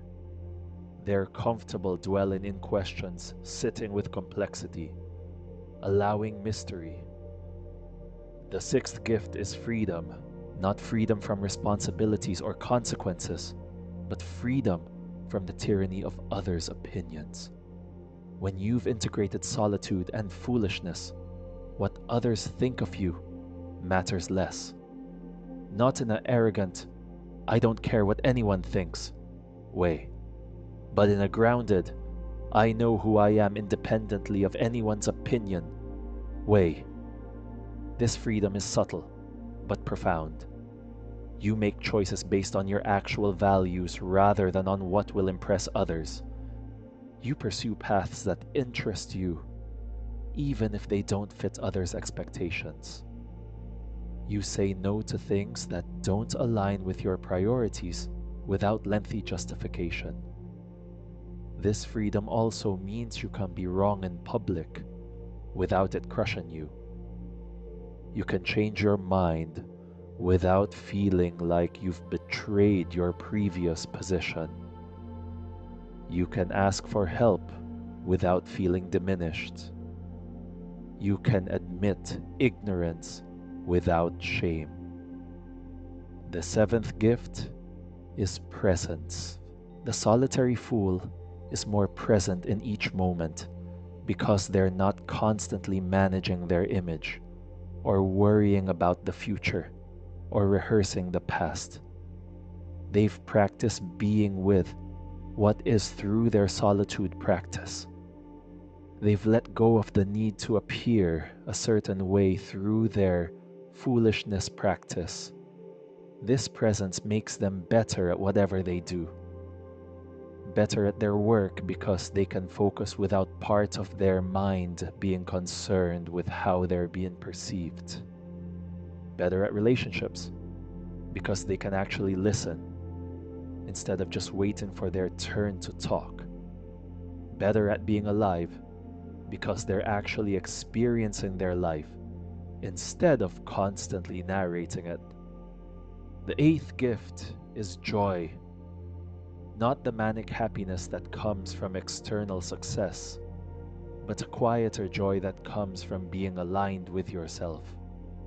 The solitary fool has given up trying to be anyone other than who they are. That giving up is a relief. There is joy in authenticity, in simplicity and not having to maintain a performance. This joy often manifests as a sense of humor, particularly about yourself. The solitary fool finds their own pretensions funny. They can laugh at themselves without it being self-deprecating or harsh.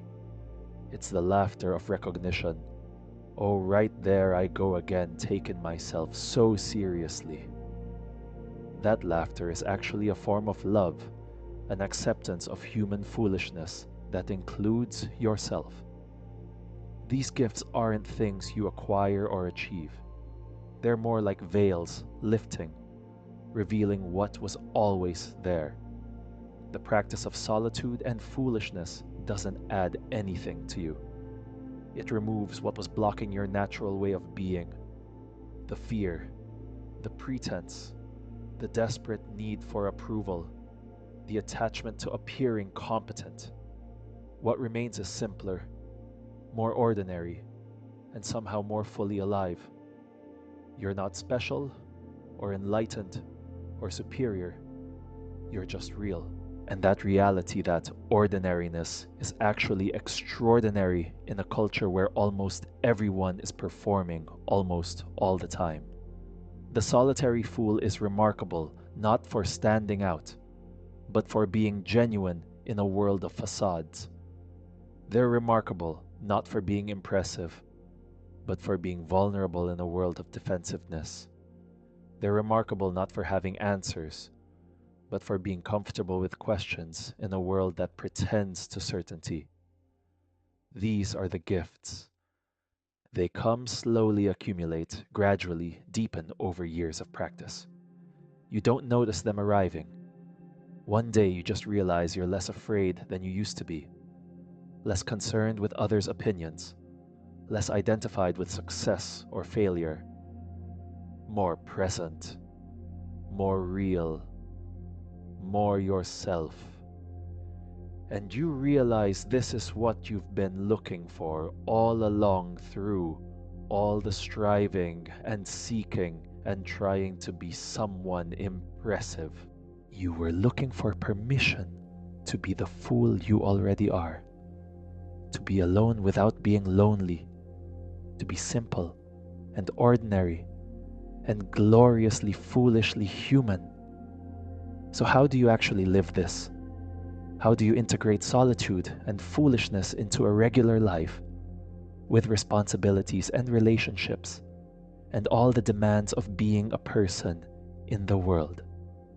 Let's start with the morning, because how you begin the day shapes everything that follows. The practice of the solitary fool might begin the moment you wake up. not checking your phone immediately, not launching into the day's tasks. Instead, sitting for a few minutes in the silence before the world makes its demands. This doesn't require an elaborate meditation practice, though. That's fine if you have one. It just requires pausing. Maybe you sit on the edge of your bed for 5 minutes, doing nothing. Just being awake, being conscious, being present with the transition from sleep to waking. In that space, you're practicing solitude before the day's social interactions begin. You're practicing foolishness because you're not producing anything, not accomplishing anything, not even trying to meditate correctly. You're just sitting there, which, in a productivity-obsessed culture, is a pretty foolish thing to do. Maybe during those few minutes you ask yourself a question. Not a practical question about the day's schedule, but something larger. What matters today? Or who do I want to be today? Or even just what's true right now? You don't have to answer. Just holding the question is enough. That's the fool's practice, asking without needing to answer. Then as you move into the day, you carry that quality with you. You're not performing from the moment you wake up. You've had a few minutes of just being, and that creates a different foundation for everything that follows. Throughout the day, there might be small moments of solitary foolishness. Waiting in line, you resist the urge to pull out your phone. You just wait, present with the waiting, comfortable with being understimulated. Walking from one place to another, you let your mind wander rather than listening to a podcast or making phone calls. You're practicing solitude in the cracks of the day, and you're practicing foolishness through small acts of vulnerability. Admitting when you don't understand something, asking a question that might seem obvious, trying something you're not sure how to do. These aren't grand gestures. They're tiny moments of choosing authenticity over performance, choosing growth over appearing competent. The evening offers another opportunity for the solitary fool's practice.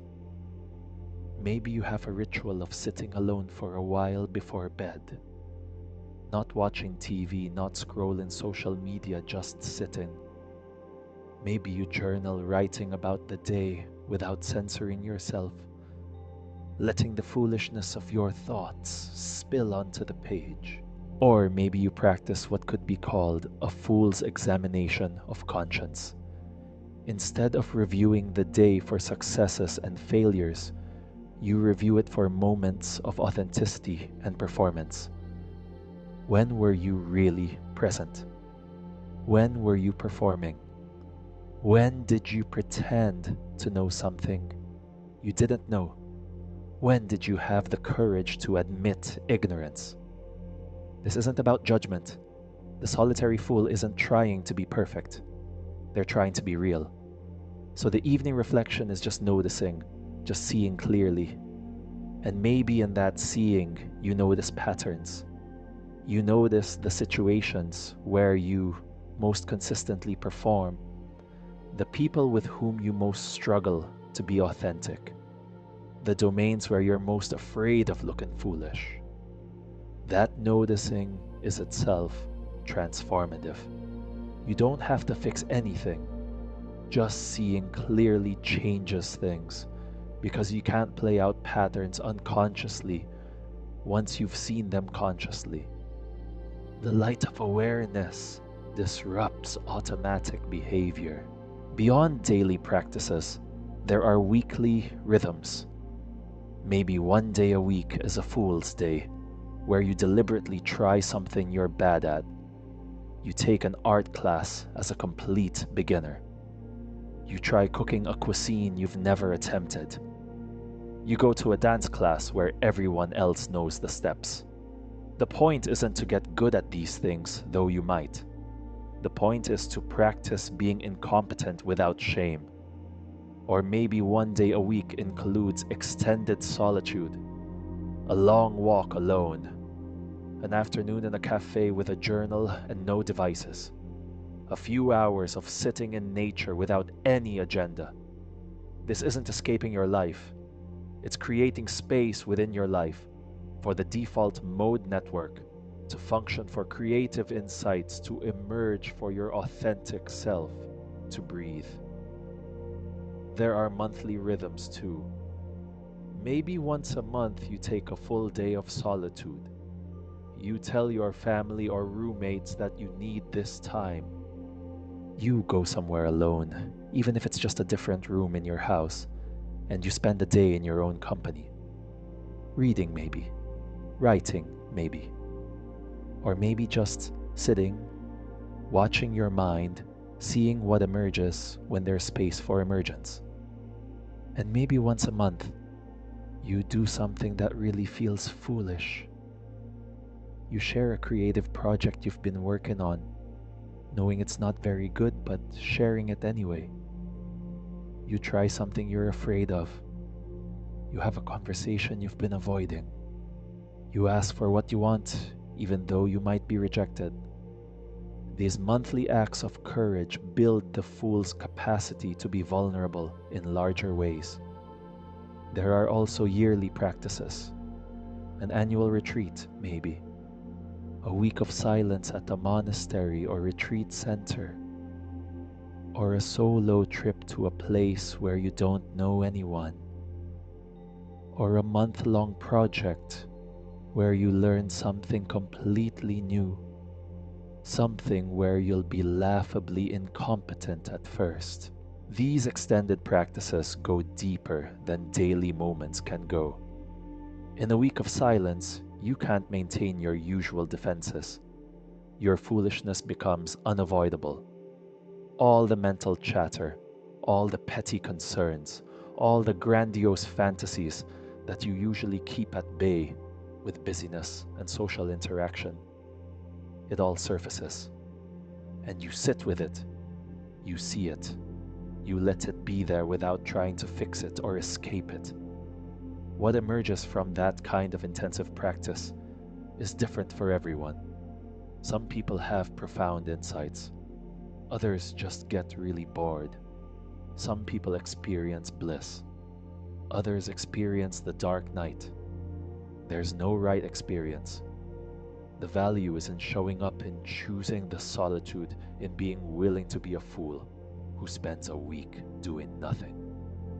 Between these formal practices, there's also the informal practice of bringing the solitary fool's awareness into daily life. This is where the practice really lives.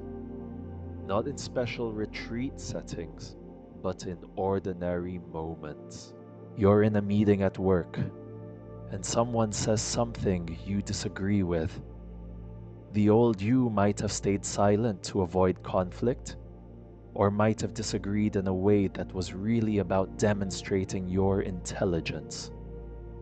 The solitary fool has a different option, disagreeing genuinely from curiosity, rather than from the need to be right. I'm not sure I understand.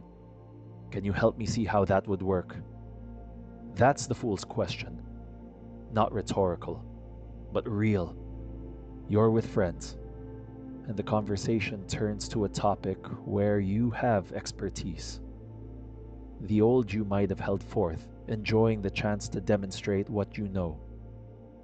The solitary fool has a different option, sharing what you know lightly, not attached to being the expert, willing to say, I don't know, when the conversation moves beyond your actual knowledge. You're alone at home, and the urge to fill the silence with some entertainment or distraction arises. The old you might have immediately reached for your phone or turned on the TV. The solitary fool has a different option, pausing, noticing the urge, choosing to stay with the silence for a while, seeing what's underneath, the need for distraction. These aren't dramatic choices. They're small, moment by moment decisions to be present rather than to perform, to be authentic rather than to appear competent, to be alone with yourself rather than to constantly escape yourself. Over time, these small choices accumulate. They change you in ways that are hard to name, but easy to feel. You become more solid, more centered, more yourself, not because you've achieved anything or become anyone special, but because you've stopped trying so hard to be special. You've accepted your ordinariness, your foolishness, your simple human beingness.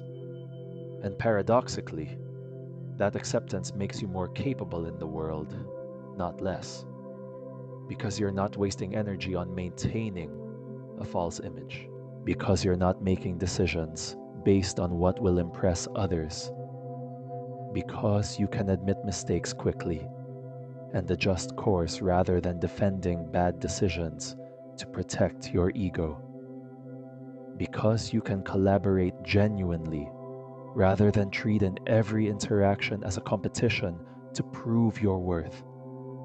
The solitary fool isn't trying to become enlightened or transcendent or above it all. They're trying to become real, grounded, present. They're trying to live from a place of authenticity rather than performance. And that's a lifetime project, not a destination you arrive at. Some days you'll be more solitary than others. Some days you'll be braver in your foolishness than others. That's fine. The practice isn't about being consistent, it's about returning. You forget, you get caught up in performance again, and then you remember. You return to the practice. That returning, that remembering, that's what matters. Over years, the practice deepens. What felt difficult at first becomes more natural. Solitude stops feeling like deprivation and starts feeling like coming home. Foolishness stops feeling like risk and starts feeling like freedom. You're not struggling to maintain the practice. You're choosing it because it's how you want to live. And you notice that your relationships deepen because you're bringing a real person to them, not a carefully constructed image. You notice that your work becomes more meaningful because you're doing it from genuine interest rather than from the need to prove yourself. You notice that life becomes somehow both lighter and more profound. Lighter because you're not carrying the weight of maintaining pretense. More profound because you're actually present for your life rather than constantly thinking about your life. This is what the practice offers, not perfection, not transcendence, not special states of consciousness, but simply being fully human, foolishly, wonderfully, ordinarily human. And that's enough. That's more than enough. That's everything. There's a pattern that appears in myths and spiritual traditions across cultures. It's what Joseph Campbell called the hero's journey, though it applies to more than heroes. The pattern is simple: departure, initiation, return. The person leaves ordinary life. They go on a journey, literal or metaphorical. They face challenges, gain wisdom, are transformed. And then, crucially, they return. They bring back what they've learned to share with others. The solitary fool follows this same pattern. You withdraw into solitude. You face your own foolishness. You're changed by the encounter. But then you return. And the return is as important as the withdrawal. Some people get stuck in withdrawal. They love the solitude so much that they don't want to return. Or they're so afraid of falling back into old patterns that they try to stay in the special state they found. This is a trap, subtle but real, The point of solitude isn't to stay in solitude forever. It's to create space for renewal so you can return to engagement more fully yourself. The point of embracing foolishness isn't to be permanently foolish, but to integrate the fool's wisdom so you can be more effective in the world, not less. The return is often harder than the departure. When you've spent time in deep solitude, when you've touched something real and simple, coming back to the complexity and performance of ordinary social life can feel jarring. You might be tempted to retreat again immediately to preserve what you found. But the preservation comes through integration, not through avoidance. You bring what you've learned back into your relationships, your work, your daily life. You don't talk about it constantly. You don't try to convert everyone to your way of seeing. You just live it quietly, consistently. The people around you might notice something has changed, or they might not. That's not what matters.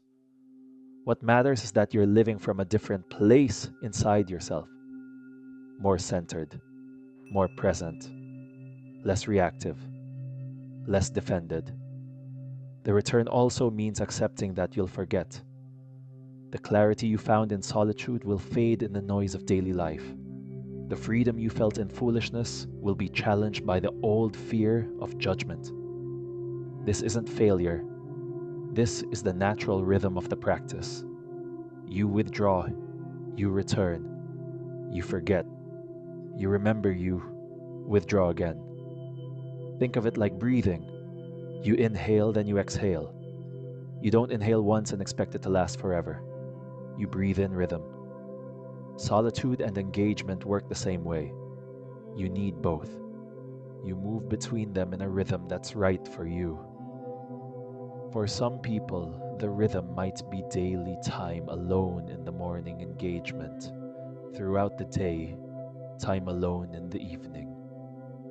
For others, it might be weekly, or monthly, or seasonal. There's no right rhythm.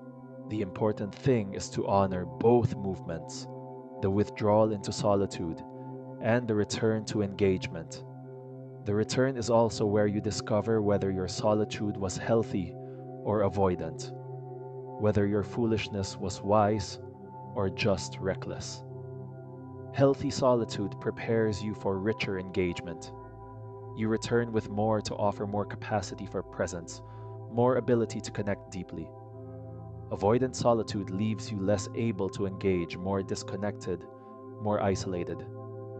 Wise foolishness makes you more effective, not less. You're more creative because you're willing to try wrong approaches. You're more collaborative because you're not defending your ego. You're more honest because you're not protecting the false image. Reckless foolishness just creates chaos and harm. The return is the test. Do you come back more capable or less?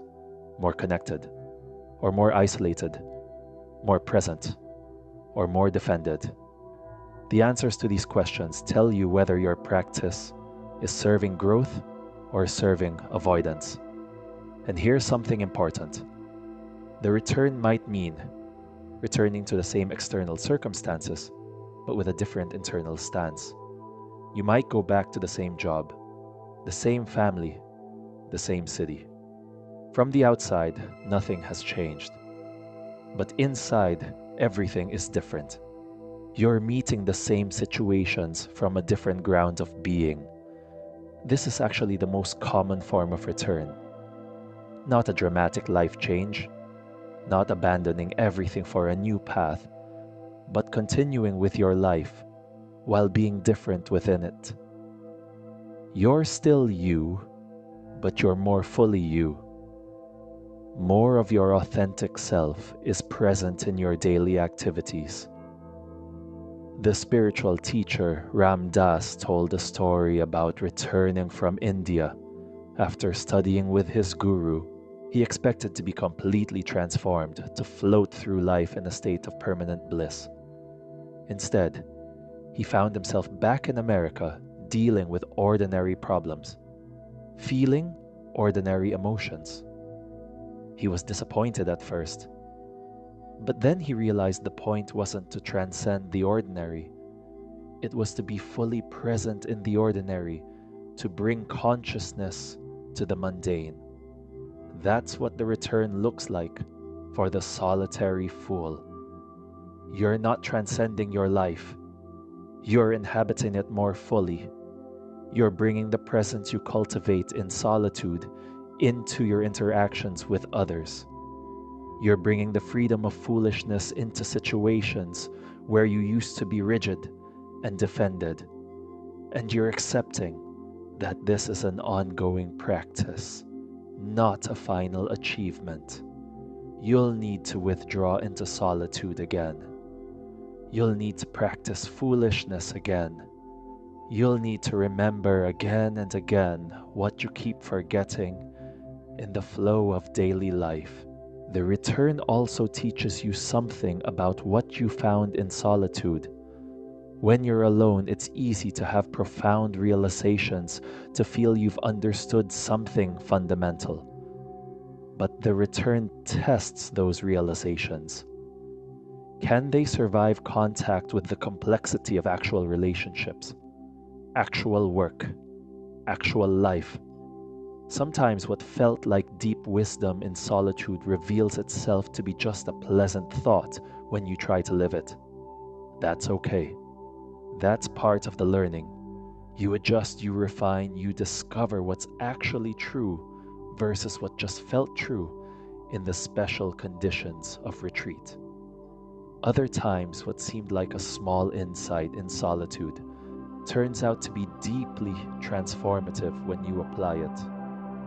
A simple recognition, like, I don't have to defend myself in every disagreement, can change years of relationship patterns.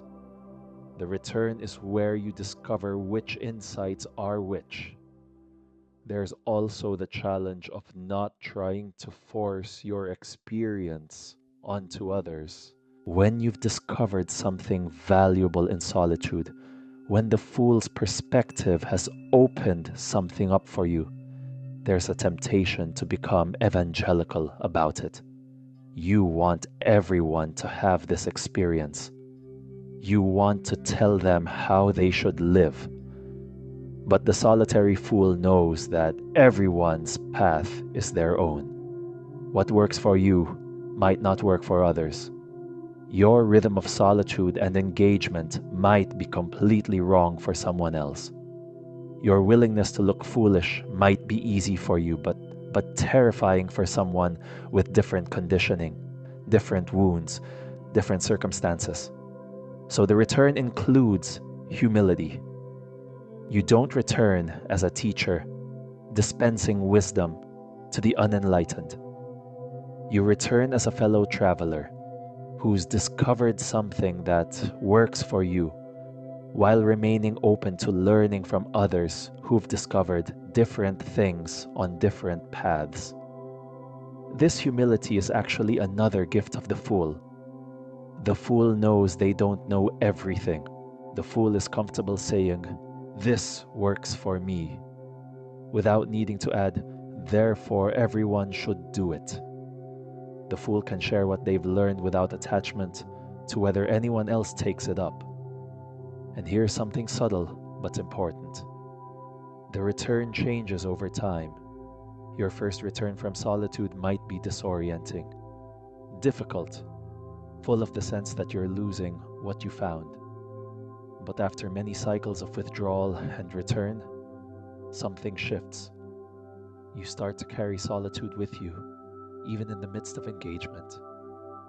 You start to maintain the fool's freedom, even when you're being competent and responsible. This is what the traditions call being in the world, but not of it.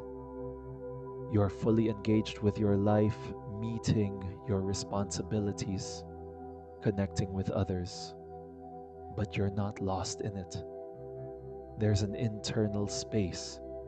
an internal solitude that remains even when you're surrounded by people.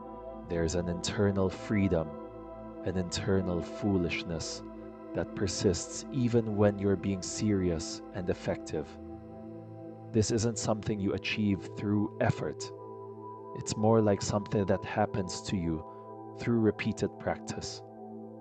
The cycles of solitude and return gradually wear down the rigid boundaries between alone and together, between foolish and wise. You become more fluid, more flexible, more capable of being appropriately whatever the moment calls for. The return also deepens your appreciation for both states. When you've been in intensive solitude, you appreciate connection more.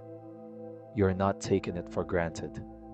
You're actually present with the people in your life because you've had time away from them to remember why you value them. And when you've been deeply engaged with others, you appreciate solitude more. You're not fleeing into it. You're choosing it because you know what it offers.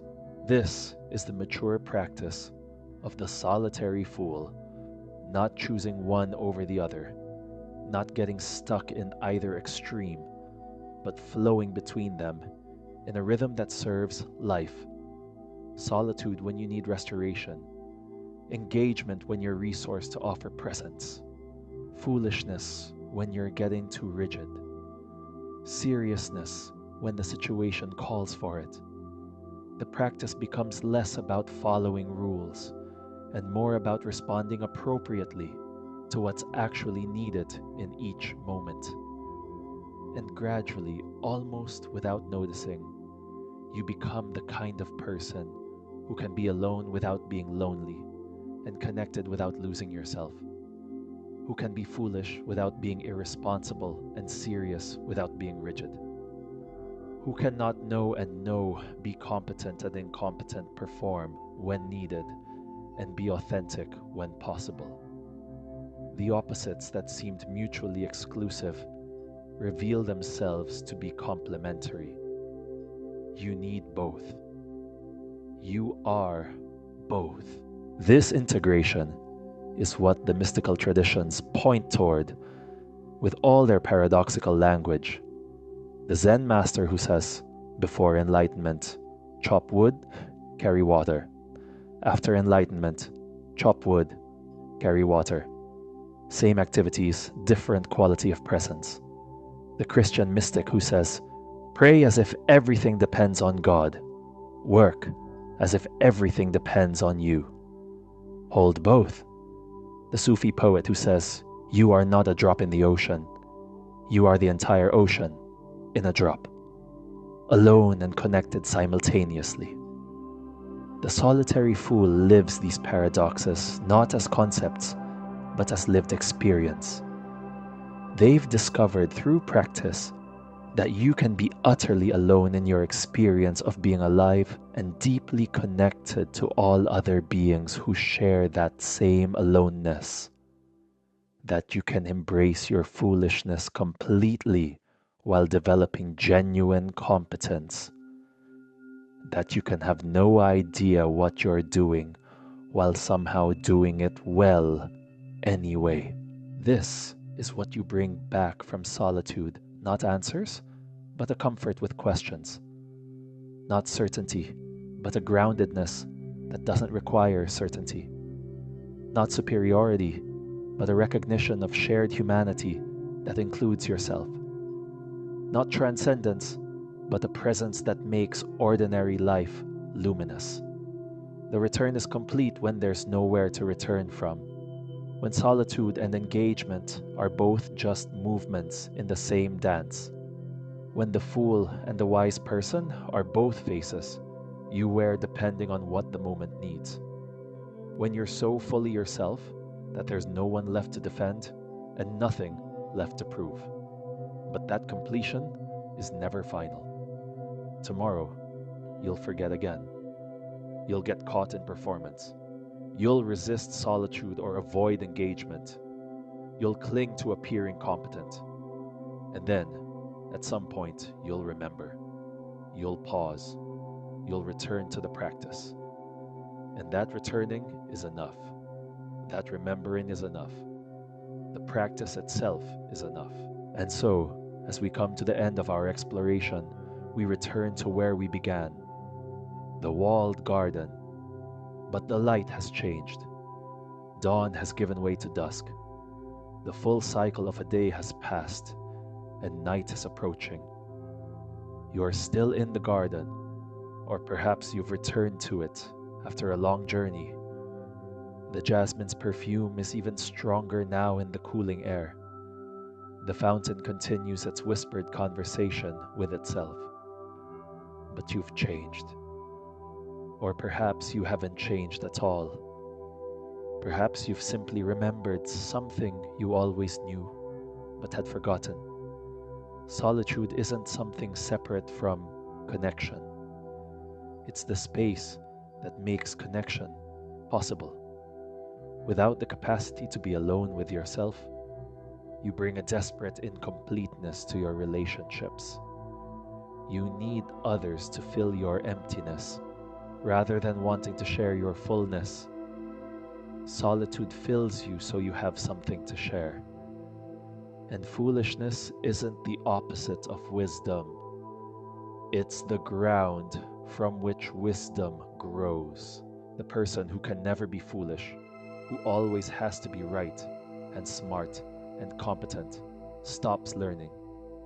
They become fossilized in their expertise. The wise fool remains open, remains curious, remains willing to be wrong. And in that willingness, wisdom accumulates not as rigid knowledge, but as flexible understanding. Throughout this long conversation, we've explored many things.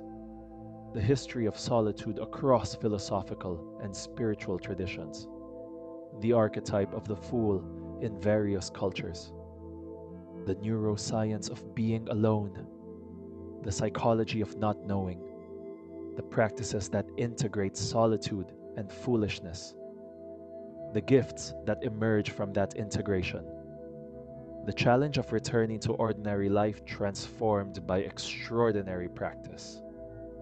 But really, we've been exploring one thing, what it means to be fully human. Not performing humanity, not trying to transcend humanity, but actually being human. In all its foolish, solitary, connected, uncertain glory, the culture around us constantly pulls us away from this full humanity. It tells us to be always connected, always certain, always competent, always impressive. It teaches us that solitude is loneliness and that foolishness is failure. It offers us belonging at the cost of authenticity and certainty at the cost of growth. The solitary fool is a kind of resistance to all of that. Not aggressive resistance, not righteous resistance, but the gentle, persistent resistance of simply being real in a world of performance, of choosing authenticity over approval, of maintaining inner space in a world that wants to colonize every moment of consciousness, of being willing to look foolish in a culture that demands constant competence. This resistance isn't easy. The forces pulling toward performance and conformity are strong. They're not evil. They come from understandable human needs for safety, for belonging, for not standing out in ways that might invite attack. The solitary fool isn't judging those needs. They're just choosing again and again something else. Something that feels more true even when it's less comfortable. And the beautiful thing is that you don't have to do this perfectly. You don't have to become some idealized version of the solitary fool. You just have to keep practicing, keep returning, keep choosing authenticity when you can, accepting performance when you must. The practice works not through perfection, but through repetition, through the simple act of returning to yourself again and again, in whatever moments you can, if you take nothing else from these hours we have spent together, take this: you are allowed to be alone. You are allowed to not know. You are allowed to be incompetent at things. You are allowed to be uncertain. You are allowed to be exactly as foolish and confused and struggling as you actually are, rather than pretending to be as together as you think you should be. That permission, that simple permission to be human, is revolutionary in its own quiet way. Because once you've given yourself that permission, once you've practiced solitude and embraced foolishness enough times that it becomes familiar rather than frightening, you become harder to manipulate, harder to shame, harder to control through the fear of judgment. You become, in the deepest sense, free, not free from your responsibilities or your relationships or your very real limitations, but free within all of that, free to choose what's true for you, free to change your mind, free to grow, free to be exactly who you are, which is always more foolish and more wise than any image you could construct. The garden has grown dark now. The stars are emerging overhead, that same canopy that humans have gazed upon for millennia, asking the same fundamental questions we still ask. Who am I? Why am I here? What matters? How should I live? The solitary fool knows these questions have no final answers, only deeper ways of asking them, only richer ways of living into them. And so the garden waits. Not just this garden, not just this evening, but the eternal garden, the eternal evening, the eternal threshold between what was and what might be. It waits for you whenever you need it, whenever you remember that there's a part of you that can only breathe in solitude, whenever you remember that there's a wisdom available only to those willing to be foolish. The jasmine will still be blooming. The fountain will still be whispering. The space between day and night will still be holding its breath, holding space for you to simply be, not becoming anything, not achieving anything, not proving anything, just being, alone, but not lonely, foolish, but not stupid, uncertain, but not lost, human in the fullest sense of that extraordinary, ordinary word. You can return here anytime. This garden isn't a place, it's a practice. It's the practice of pausing, of remembering, of choosing presence over performance. It's available in any moment when you stop trying to be impressive and allow yourself to be real. When you stop filling the silence and allow yourself to hear what emerges from it. So rest now, if rest will come, or continue in wakefulness if that's what calls. The solitary fool knows that both sleep and waking are just different forms of consciousness, both valuable, both necessary. The important thing isn't which state you're in. The important thing is the quality of presence you bring to whichever state arises. May you find the courage to be alone when solitude calls. May you find the freedom to be foolish when that's what's needed. May you integrate both into a life that's authentically, messily, beautifully your own. And may you remember when you forget that the garden is always there.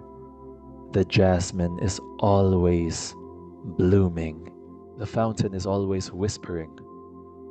And you are always welcome to return. Welcome home to yourself, fellow fool. Welcome home to your solitude.